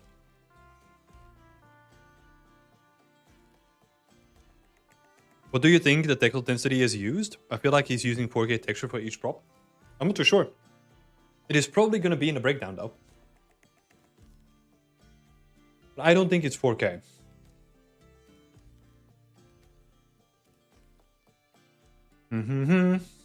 Have a quick look. Let's maybe see if I can quickly find it. No, nothing mentioning texel density. Boo!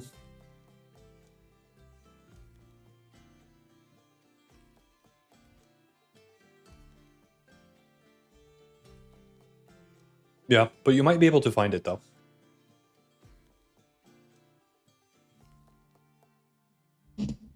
For a portfolio piece, it's fine to have 4K resolution. Are you talking about 4K resolution as in your images, or 4K resolution as in textures? Yeah, so we're saying you can feel the passion coming through. Yeah, 100%. Mamichu is asking, I would be curious to know what some of your favorite student pieces are and why, and what makes the project memorable, technically impressive, etc. Huh. That's a good question. I'll think about that. My favorite student pieces. For portfolio pieces, it's fine to have 4K resolution textures. It is fine if you use them in a way that they make use of the texture resolution, right? So I would say that like there's nothing wrong with using a 4K image, like a 4K texture, but you need to make sure that it's used in the proper area, right? If you're going to be spending 4K texture resolution, if you're going to be spending like a 4K texture map on like a small bottle that's like in the far back corner, that doesn't make sense, right? That's why always texel density is important than texture resolution, because texel density speaks about the consistency between texture resolutions, whereas texture resolution just informs like how big the texture is going to be used on the prop, right? But there's no relationships to the size or something like that. So that's why I would say look at texel density. Like let's say if you use 1024 per meter, and if your pillar is going to be 4 meters tall, then you know that you need to have like 4 times 1K, right? Because it's 4 meters tall times 4. That's the kind of stuff. That's what you should be thinking. You should be thinking about the whole environment rather than one thing.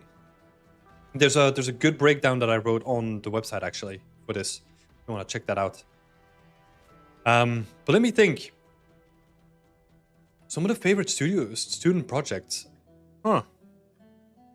I mean, there's a ton of crazy stuff coming out of Think Tank, right? So if I'm gonna shout out. I don't know if you posted it already. Let's have a look.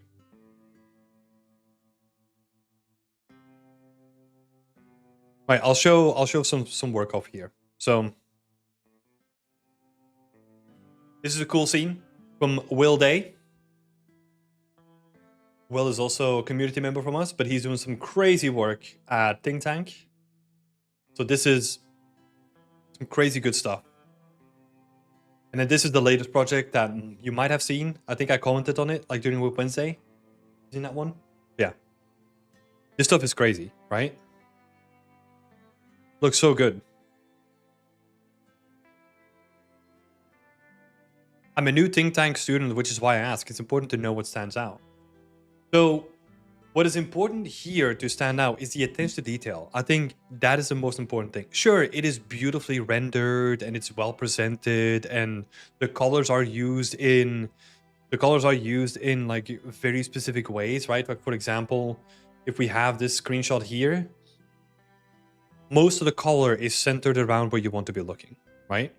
That's a really easy trick. Like the rest of it, it feels very muted in comparison, right? The lighting is focused there as well. But also the attention to detail, right? It is so easy, for example, to have, we focus in on it. It's so easy for this to be just a straight box, but it's not, right? It is so easy for these steps to all be the same alignment, but it's not. These cables, they don't go straight. They have like snow attached to them and they kind of curve up and down, but they're not, right? Like they're not straight. Like nothing is straight. And that's why I constantly reinforce the thinking, right? It's like in your games, nothing is straight. If there's something straight, you need to kill it. You need to make it more, I don't know, more curvy, add some extra geometry, make it flappy, whatever you need to do, right? It is that attention to detail. And that attention to detail, we throw that out, but like attention to detail goes into knowing how something works, knowing how something, the scale of something relates to something else, and then executing on that properly too, right? It's a difference between, hey, I have a generator, and hey, I have a generator that has like this little panel with like all those little latches in the correct way and size, and it's functional, right? there's a lot of stuff that happens here. There's so many factors, right, that go into like creating these assets and environments. That is, I need to make a list of I need to properly sit down and think about this. But yeah, let's think. There's another. So remember when I was talking about that little old intern that I managed at Ubisoft, right? Let's have a look at his work. I think he's an example of a person where that was 100% what we were needing at the time, because this was, I think, the only thing that they had on their portfolio. And that's what we hired them for, based on that. And that's from like 7 years ago at this point, right? So Stan did an actually amazing job on presenting this environment. And it is literally just, well, if you think about it, right? This is interesting doing a retrospective, because think about what we were working on. We were working on Far Cry 6, right? I'm gonna show you. So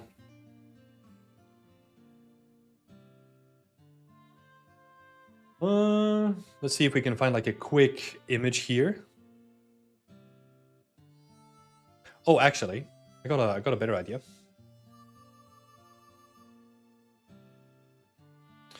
Go to my portfolio. And if we look at some of the Far Cry 6 stuff that we've done, then we're just going to put them side by side.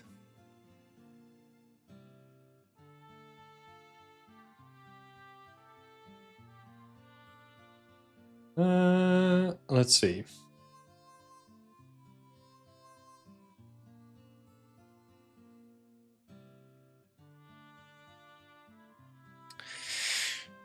You're gonna notice some similarities in here, right?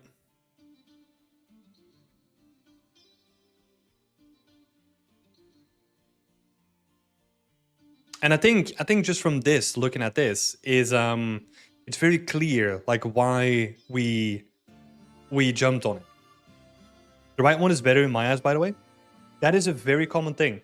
That's, remember when like the amount of times that I've said that like we hire people to get into the industry, but then they're not able to work at like full capacity because of production restrictions, right? This is it. This is a visualization of this. Because sometimes we can't just like throw in like a bunch of cool graphics, because the right one is not made for gameplay, the left one is. And that's where sometimes the art has to suffer to make way for other things, right? Because we can make this stuff, but it will actually suck ass to like play through, right? Because there's metrics that we have to keep in mind, like, you know, can I drive a vehicle in here? What kind of vehicles? Like, there's so many things that go into. But the point here was, the reason why we hired them is because a lot of it was just like very similar to the stuff that we were already doing. Where if you think about it, we were then in like, I don't know, early stages of development, right? But the idea was, it was very much inspired by like Cuba, right?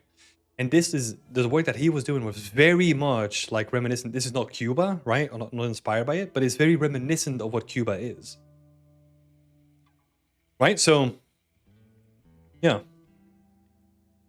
it is very interesting to see like the comparison, and he did like an amazing job. Did like a freaking fantastic job on it.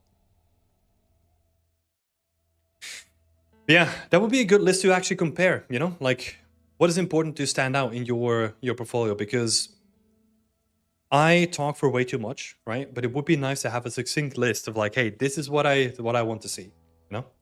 And maybe we'll put that on the website too. Where's Think Tank located? It's Canada, right? Yeah.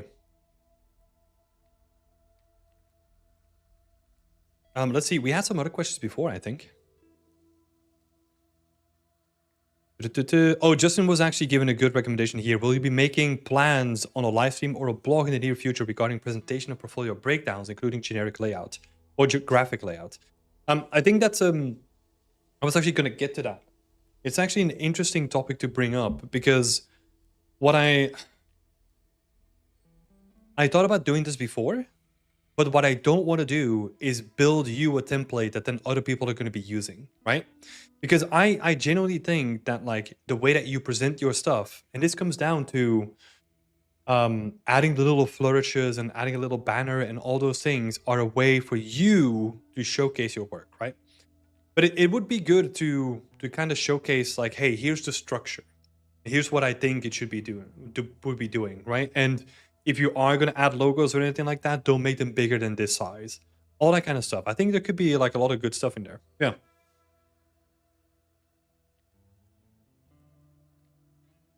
Ashish was also asking a question. Would you say that it's better for the artist to have a consistent art style? I want to experiment with a different style, but not sure if I should. Here's the thing. You can showcase a consistent art style on your portfolio and still experiment with different art styles outside of it, right? Those two, they're completely disconnected from each other sometimes, right? There are like, I think, oh God, there are like at least 50, but probably more than 50 projects that have never seen the light of day that I've built just because they weren't suitable for what I wanted to do, or they were too technical, they were unfinished, or whatever, right? They were a different art style.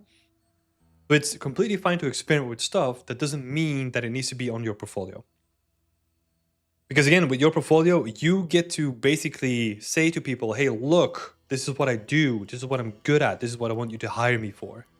If you then start like pushing everything on there, it might again be confusing, right? Burak is asking, after you graduated, how long did it take you to getting a job for you, Tim, if that's not personal? No, I'm an open book when it comes to that stuff. So, is that a camera framing change that I see? Yes, it is. It is. Do you like it? Feel free to comment. But to go back to the question, so how long did it take for me to get a job after I graduated? I got one immediately. Because I did, as part of my school curriculum in the last year, I needed to do an internship. For the past 6 months, or like the last 6 months of my school, I actually was doing an internship at Frontier Developments, and they decided to hire me straight after my internship. And I started working there almost immediately. Like, I think I had like a week break or something like that in between. No, not even. No, I don't think I even came back. Because I never picked up my degree. It's only like a year ago, or like 2 years ago, that I got my degree. Finally. If that isn't a showcase to go back to before, right? Where I was talking that your education is a little bit more important. Maybe, yeah. Maybe that's the proof that it's maybe not, you know? It was like, I don't need this right now. Oh, well, no, I really didn't, right? That was a weird thing. So Frontier Developments was in the UK. I was working in, well, I was graduating from a school in Belgium, right? And back then, Brexit wasn't a thing yet. So, yeah, it was way simpler, right? It was literally just like, hey, do you want to come and work for us? Yeah, sure. Okay, sign a contract. Cool, we're moving. That's it. That was it, right? Can we say that there are two types of portfolio pieces? One for what we want to do and show, and another one for that's going to get us a job? You're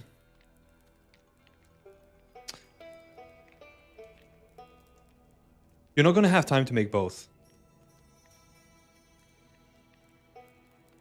I think ideally what you're gonna be doing is you're gonna be making the work that you do with the consideration that some of the workflows and techniques you're gonna be using are gonna be relevant, to the job, right? Yeah, We Are Book is saying the same thing. Like, I'm a little bit more conservative, right? But that's basically what I think too. Like, genuinely, just do what you want to do. But there needs to be some sort of like, okay, it still needs to be relevant to game art, right? If you want to become an environment artist. But yeah, you should just do what you do. Because if you really wanted to, right? Like, you could make some like crazy freaking space alien stuff that's no one ever seen. And if you then just like, I don't know, make it into game art stuff, you could still be relevant, you know? You can do like a bunch of crazy stuff if you wanted to.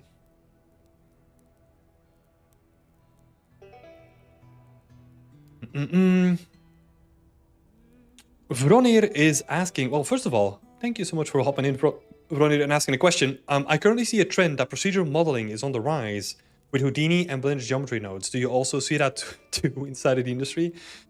God, that is a great question. Procedural modeling has been on the rise for the past decade, but it hasn't really changed anything.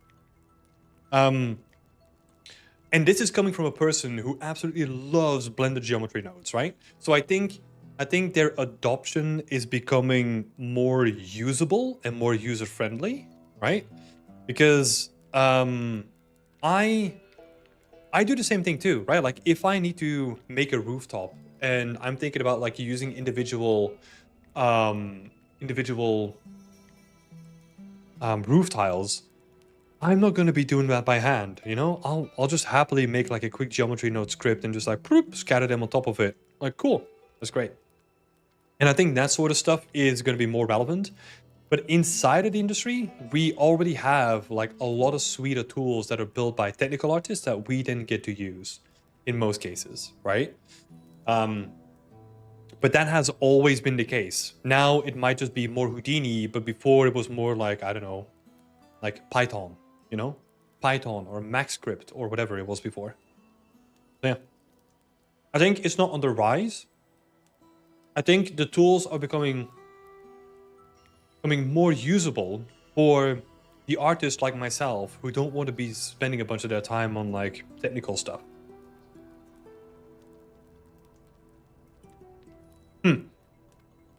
Ashish is saying, would love to see yours not so good but unpublished stuff. Oh my god, I think I got like almost 100 gigs of like unpublished stuff. And it's a whole range of stuff, you know? It goes from like technical experimentations to like starting a project to making a spaceship or whatever. Do what you want to do with the same tools as game art? Yeah, 100%.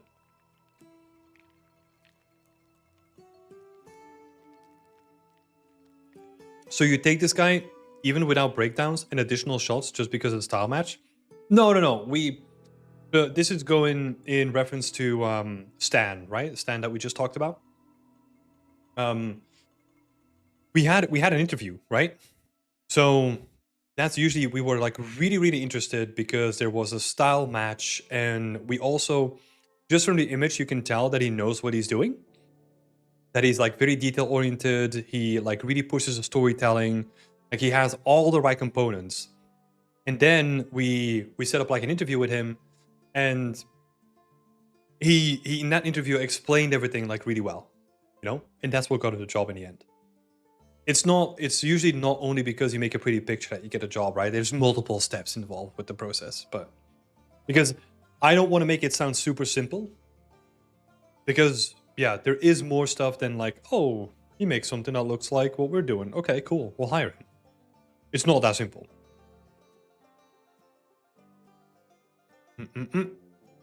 Justin is saying, do you think there is the gap between graduation and landing that first job is a red flag to a recruiter? No, I think recruiters currently, they're very aware that like having a gap on your resume is completely normal. I mean, there was a stigma of that like a couple of years ago, right? But I don't think that's like necessarily a thing anymore, at least in my opinion. I'll be open. When I was doing recruitment, I would always spot those gaps, and I would definitely ask people about them, right? But most of the time, it was like very mundane stuff that they come up with, right? It's like, oh, yeah, the gap here is because, I don't know, I got fired from the last place. I was trying to find like another job, but I couldn't really get any traction. And I was trying to do some personal work, but I didn't really have anything taking traction that much. And I was trying to find another job too. And it's just like, okay, I mean, You're just trying to get by, you know? Because I think if you have to keep up with your portfolio, right, and you're doing so consistently, I don't think that is like any sign of like laziness, you know? Because making an environment is like really tough work, especially if you want to make it like really looking good. So yeah, I don't think that's gonna be like a big issue. I think the only way that I can see it being an issue is if you're competing against someone who hasn't had that like stop in between, right? But there's a lot of people in the market right now that have that stop in between, so you're not going to be the only one.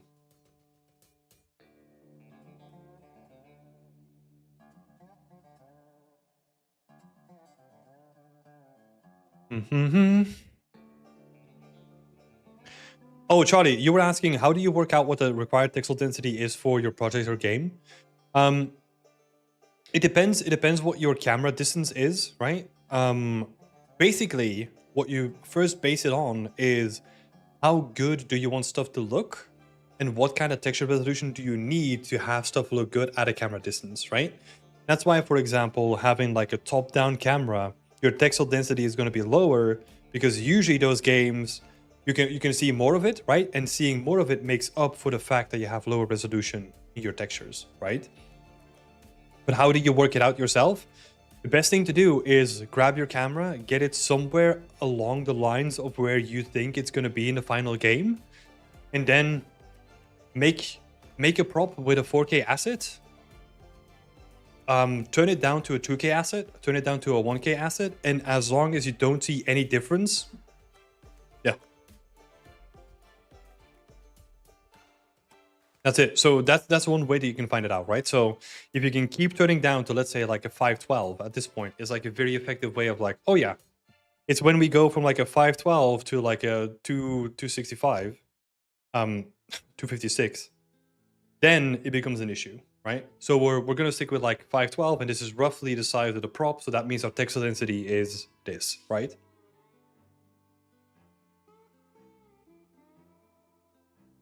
Is not studying games or 3D at a uni an issue or an advantage if you're self-taught? I don't think the only thing that you're going to get from, well, the main thing that you're going to get from uni is structure, right? So structure is a big thing. Without uni, I wouldn't be half as structured as I was now. So that was really a big help for me. In some unis, you get a community built in with it as well, right? Because you're with a community of like-minded people, and you get to make stuff together. So that's a big thing there too. For me, that was less of a thing. I kind of was like a hermit, and I didn't really talk to a lot of people. It's interesting. I talk to more people now from the uni that I don't even realize that we're from the same uni. And then I think the third thing is your degree, right? We talked about it a couple times before when we were looking at people's portfolio. If you don't have a degree and you want to move from Europe to the US, from what I've heard, and this needs to be fact checked, right? But you need to have 3 years of professional working experience for 1 year of educational experience. That rule to me doesn't make sense at all, because you learn so much more in production than you do at school. But hey, those are the rules, right? So that means that if you, for like a standard bachelor, 3 or 4 years, let's say, you need to have 9 to 12 years of professional experience before you can actually use that to get into the US. And these days, I think I don't know if that got turned back already, but like the H-1B visa system like required you to have, well, the company needs to pay like 100K to get you over, something like that.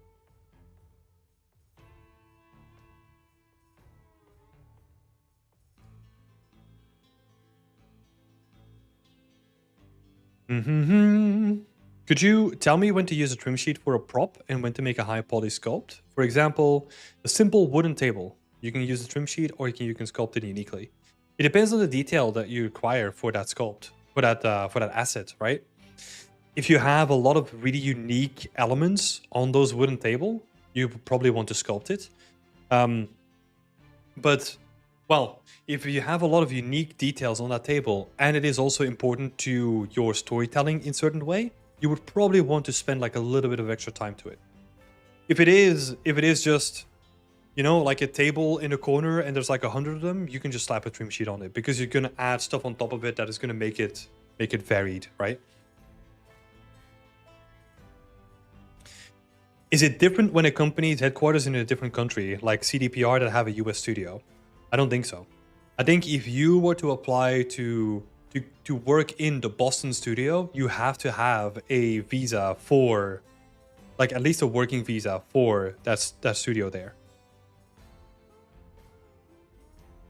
I don't think yeah, I don't think that matters. I mean, don't quote me on this, right? Because I don't know what that would mean, but that's what my assumption would be. Because with a visa, it's basically to help skilled workers. Well, not to help, but like to have a system to get like skilled workers and attract them to America, right? Um, in a way to make sure, or like in this case, in a way to make sure that they are skilled workers, you then need to have X amount of experience or um, like a bachelor or something like that, right? So that becomes a bottleneck. So I don't think it matters if you then work for CDPR in like Poland and you're just like a graduate that you can immediately move over to the US studio. I think my teacher worked in the US for a Swedish company pretty early in his career, so that's what made me wonder. Yeah, maybe the rules have changed, right? And that's where I don't really know. The only touch point that I have is that we have I worked with some colleagues who then wanted to work for like American companies and they're now in process of actually going back to school to pick up like a year of education to then get their bachelor degree so that they can then work in-house for the studio, which is crazy because they already had like, I don't know, 6 or 7 years of professional experience in the games industry. So yeah, it doesn't make sense, but yeah, that's what you have to do. Jump through those hoops. Mhm.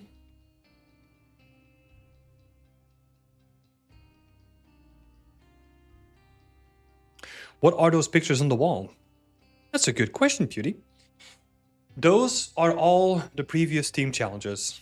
So we host these challenges like twice a year, and each frame is a team of 5 that successfully finished a team challenge. So you can see that there's quite a lot of them.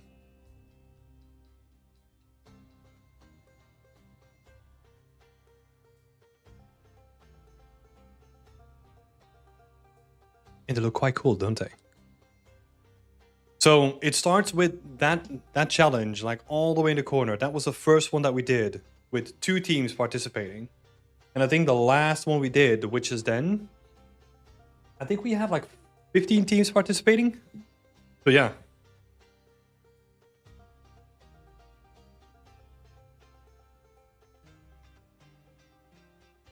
Do many teams not finish? Oh, you want to get the gossip, right, Charlie? Come on. I think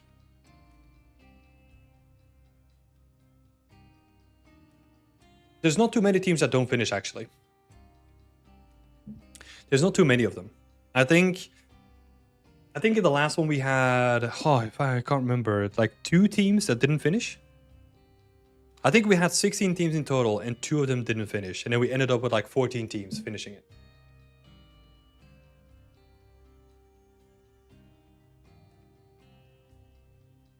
McFell is asking, is it similar to Japan? I know they require bachelors, but are the experience requirements similar? I have no idea about Japan.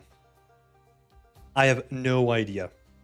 I can assume that they're gonna be way stricter in their language requirements, but I have no idea about like any other experience requirements or something like that.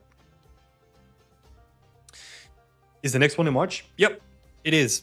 20th of March. That's when we're gonna open it.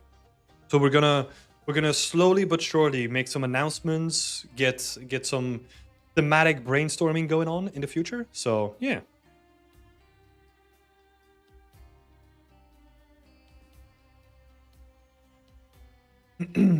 Are there any cool ways to make skies for outdoor scenes without having to paint your own matte paintings? Because I'm not a painter. Yeah, I mean you can sculpt volumetric clouds. There's some tools where you can sculpt like your own volumetric clouds, which look pretty interesting. But yeah, I've not done too much work with like cloud systems myself. I tend to use like ultra dynamic sky as like a placeholder and then replace them with like their own volumetric clouds like at a certain point. So that might be something to look into, like the ultra dynamic sky plugin. Emisard is saying, I'd love to join the challenge, but I'm nervous my skills wouldn't be good enough and I let the team down. Maybe one day I'll gather the courage. Well, I mean, yeah, a part of that is like putting yourself out, right? But we do have a selection process where for everyone that applies, we do a portfolio review internally, and then we'll have a look at if you're ready or not, right? So there is that little selection process that happens too. How were the teams distributed based on the skill level? Yes, so we look at the total amount of applications, and then during that portfolio review process, we basically divide them into 3 separate skill levels, right? Very rudimentary, but let's say we have people with industry experience, they go into professional level. We have people that are close or are in junior, somewhere around that line. We call them like intermediate.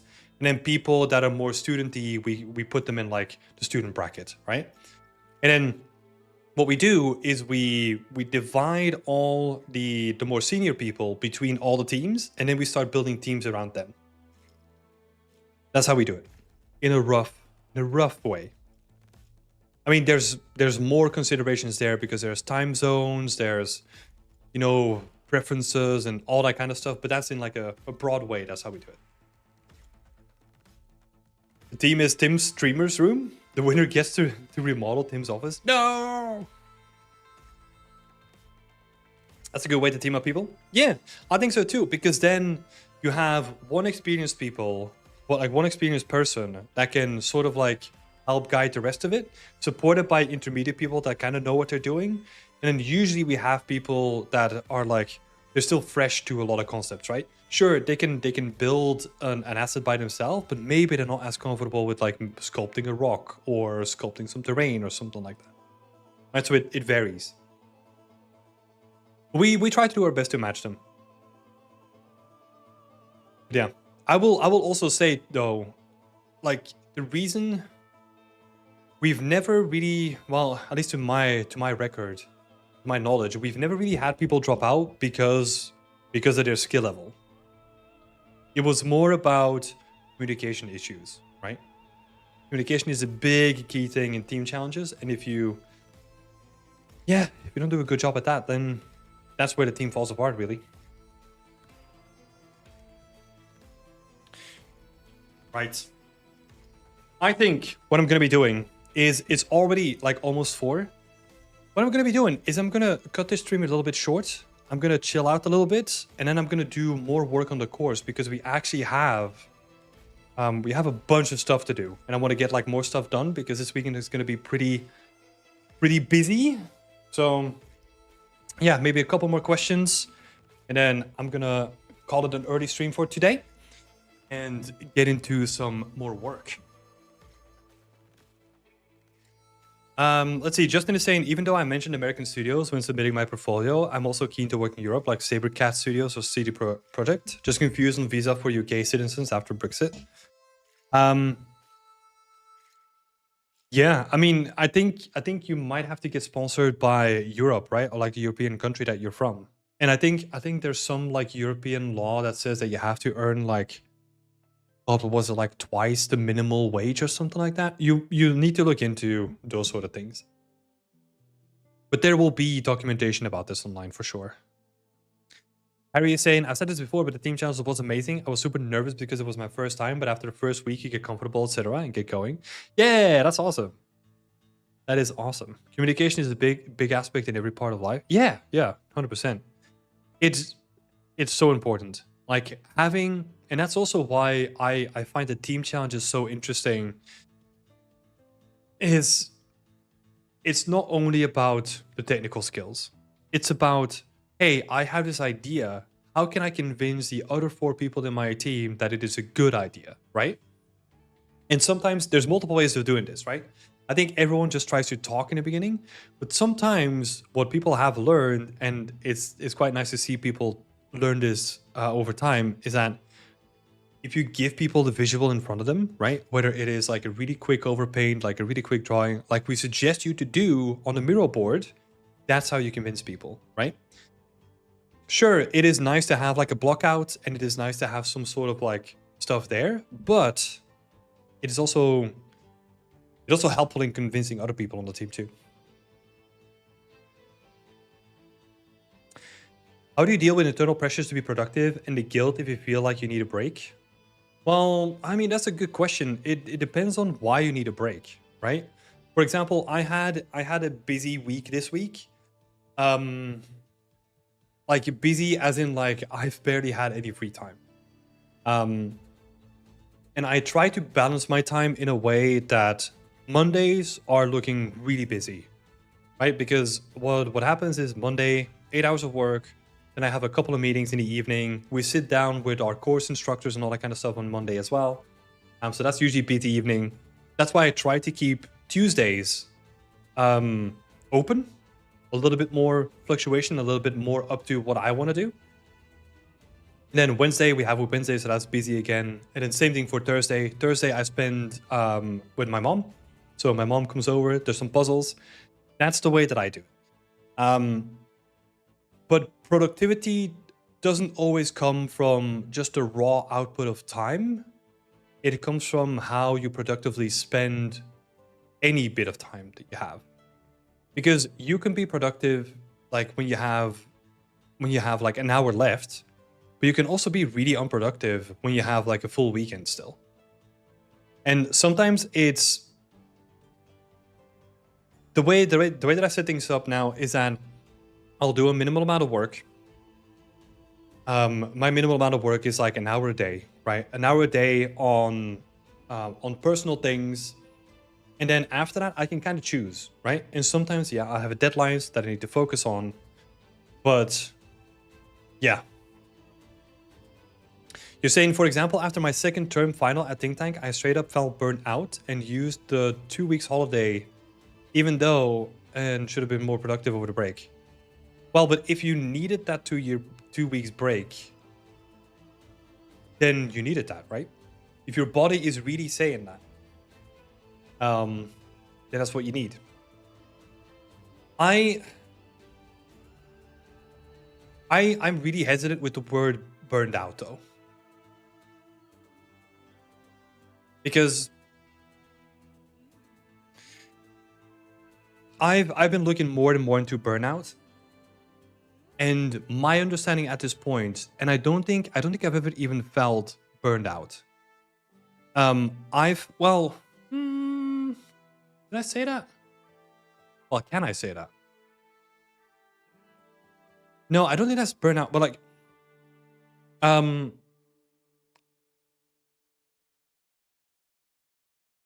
always feel bad when taking the time to rest. Yeah. But you should though. Like your body is going to tell you when it needs to, right? But like there's a difference between burnout and being freaking exhausted, right? So yesterday, for example, I was exhausted. Wednesday after Whip Wednesday and all that kind of stuff and doing all the stuff that we need to do for Whip Wednesday, I was exhausted, right? Like after working like 12 to 14 to sometimes 16 hours a day, you're exhausted. Am I burned out? No. Because I get to choose what I do, right? And well, for the most part, when it comes to Beyond Extent, right? And I think that's where the feeling of burnout comes from, right? Is that you have no agency in what you... that you have no agency in your choices and the outcomes of those choices, right? There might be something there for you to look into. But yeah, sometimes you just need a break, right? But I think, yeah, I don't know. It's an interesting point because I don't think I've ever really felt burned out. There was one time So I'll have to be somewhat vague about this, right? But the reason, are you saying there's a break that can also be productive when needed? Yeah, 100%. You have to take breaks. Like, there are moments when I'm like super frustrated and I'm spending so much time doing the same thing over and over again that I can't even think clearly anymore.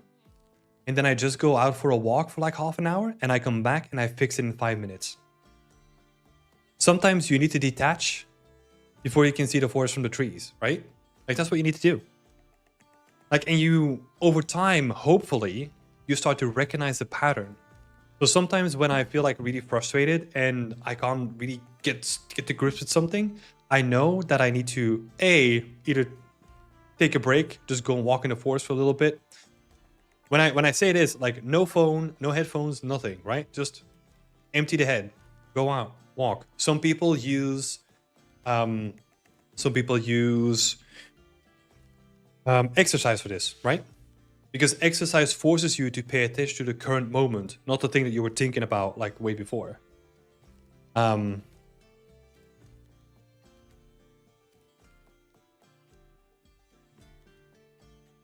Yeah, I was gonna say, so I still wouldn't define it as burnout, but the reason why I eventually ended up leaving Ubisoft was because I was really exhausted working on a game that I thought wasn't really going anywhere.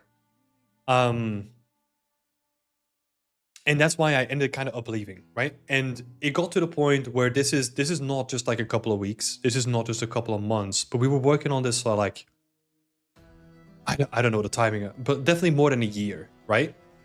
And sure, you have that in the beginning, you have like this really, really vibrant like idea about it. And, oh, it's gonna be cool, and we do playtest and it's kind of nice. But after a certain point, like, it just wasn't clicking. And like, I felt like I was the only one that was kind of seeing it. Sure, we had conversations about this, right? And then it would always come down to like, well, but that's not our thing, right? We're just art, so we can just hope and we can just jest, right? Nothing was really changing.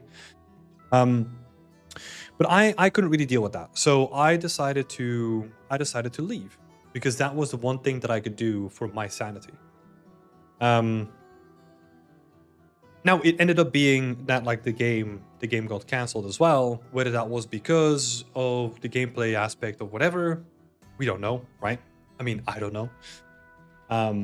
But that was like a good indication where even then, is that burnout?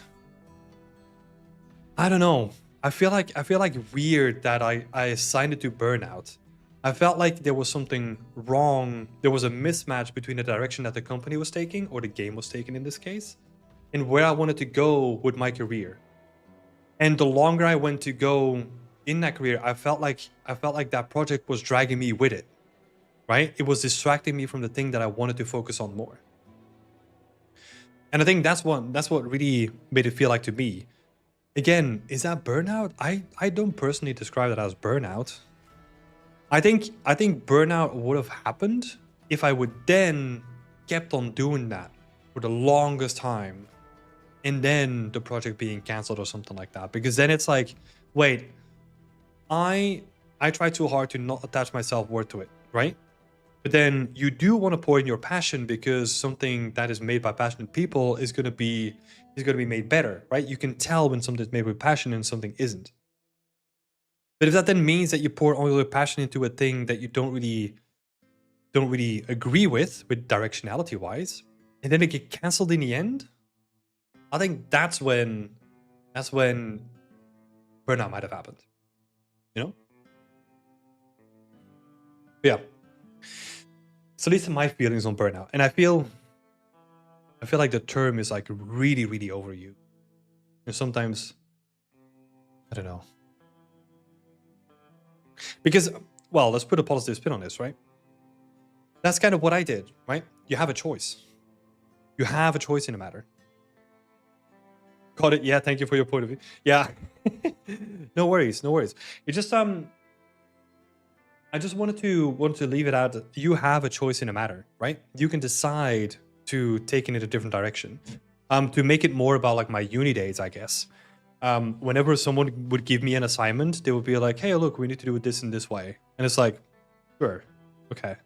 But I was still trying to make it more about environment art than anything else.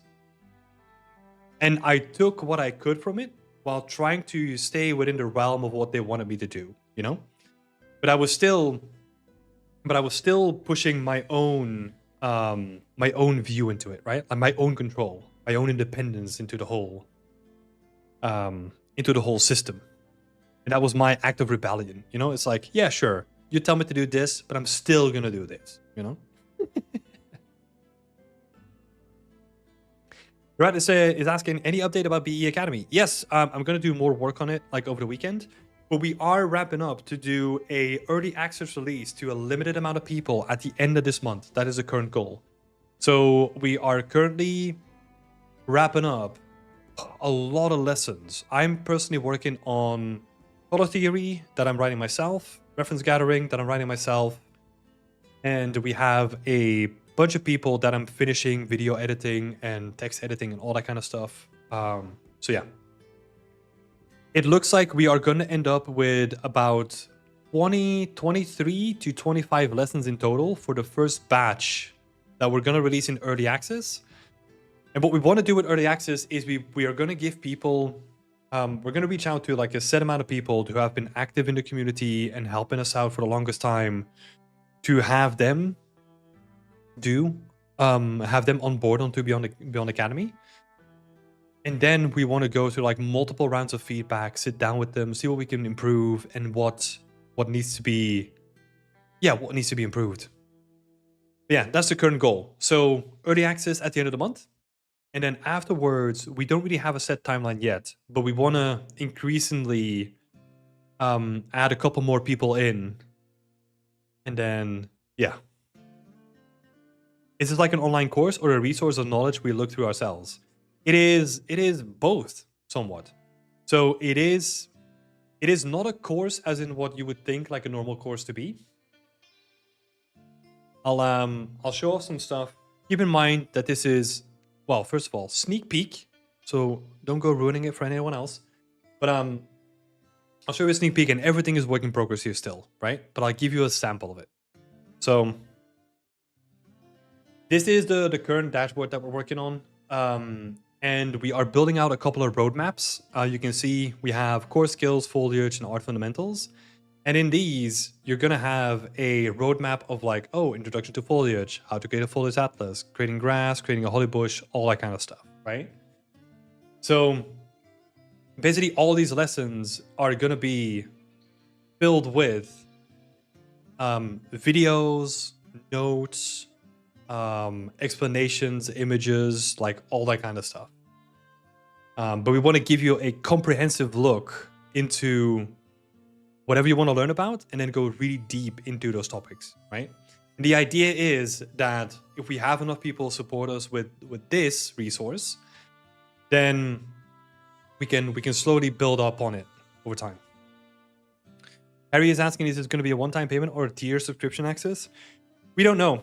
I've had talks with this, like talks with the team about this, and also with my partner and stuff. I'm not sure yet, because I can see the value in both. There's also some consequences of, if we do a subscription, there's a promise of like future content, where one-time payment, it gives us more flexibility in when and if we do updates. But we'll see. Yeah, this is what we've been building. Lots of content in here. You can see there's like multiple videos in this as well.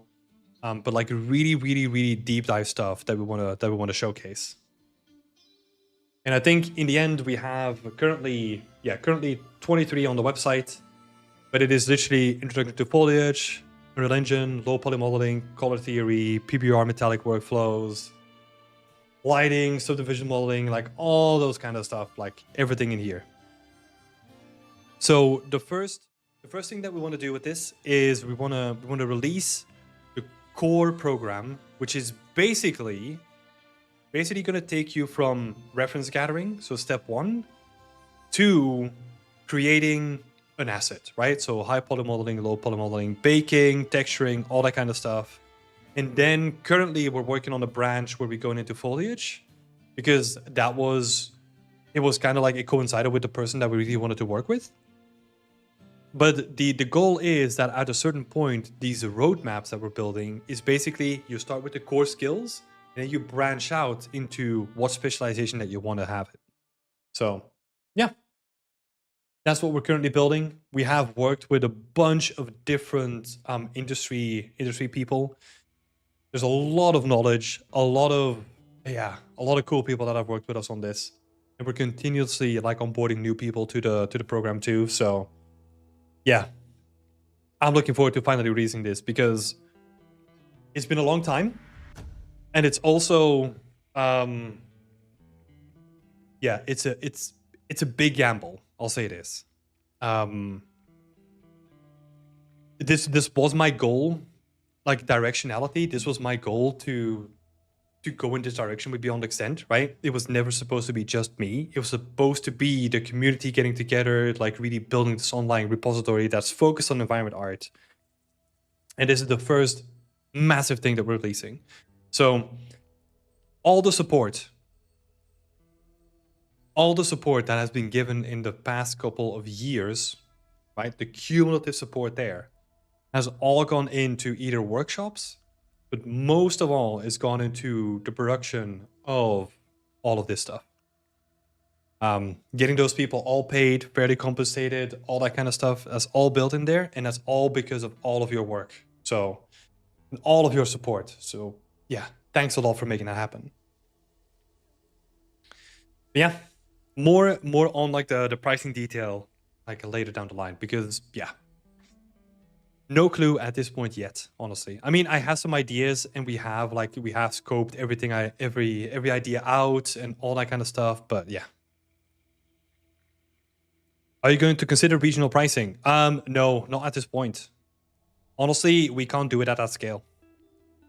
But honestly, I would say that the stuff that we offer right now is very competitive, right? Even without the courses, right? You can become a member, get like you can become a member of Beyond Extent for like €5 a month. You get weekly feedback, you get portfolio reviews, you get a book. Like, I don't think we're gonna deviate from like the amount of value that we add comparatively to the price. Environment artist, let's go. Sorry, character artist. Yeah. I don't want to be working on character artist stuff. No, they can build their own stuff. Yeah, this is really good. Thanks, Harry. Appreciate it. Same for you, McVal. Awesome. Yeah, that's the last thing. I'm gonna leave it there. Expect more news on this soon. There will probably be some like internal announcements that we'll make about like onboarding the first group of people and then seeing how the systems work and all that kind of stuff. So yeah. Let's start with this final question. Rupa Patel is asking, tell me about yourself. I'm Timothy, and this was the Friday stream. So have a nice one, everybody. Bye-bye.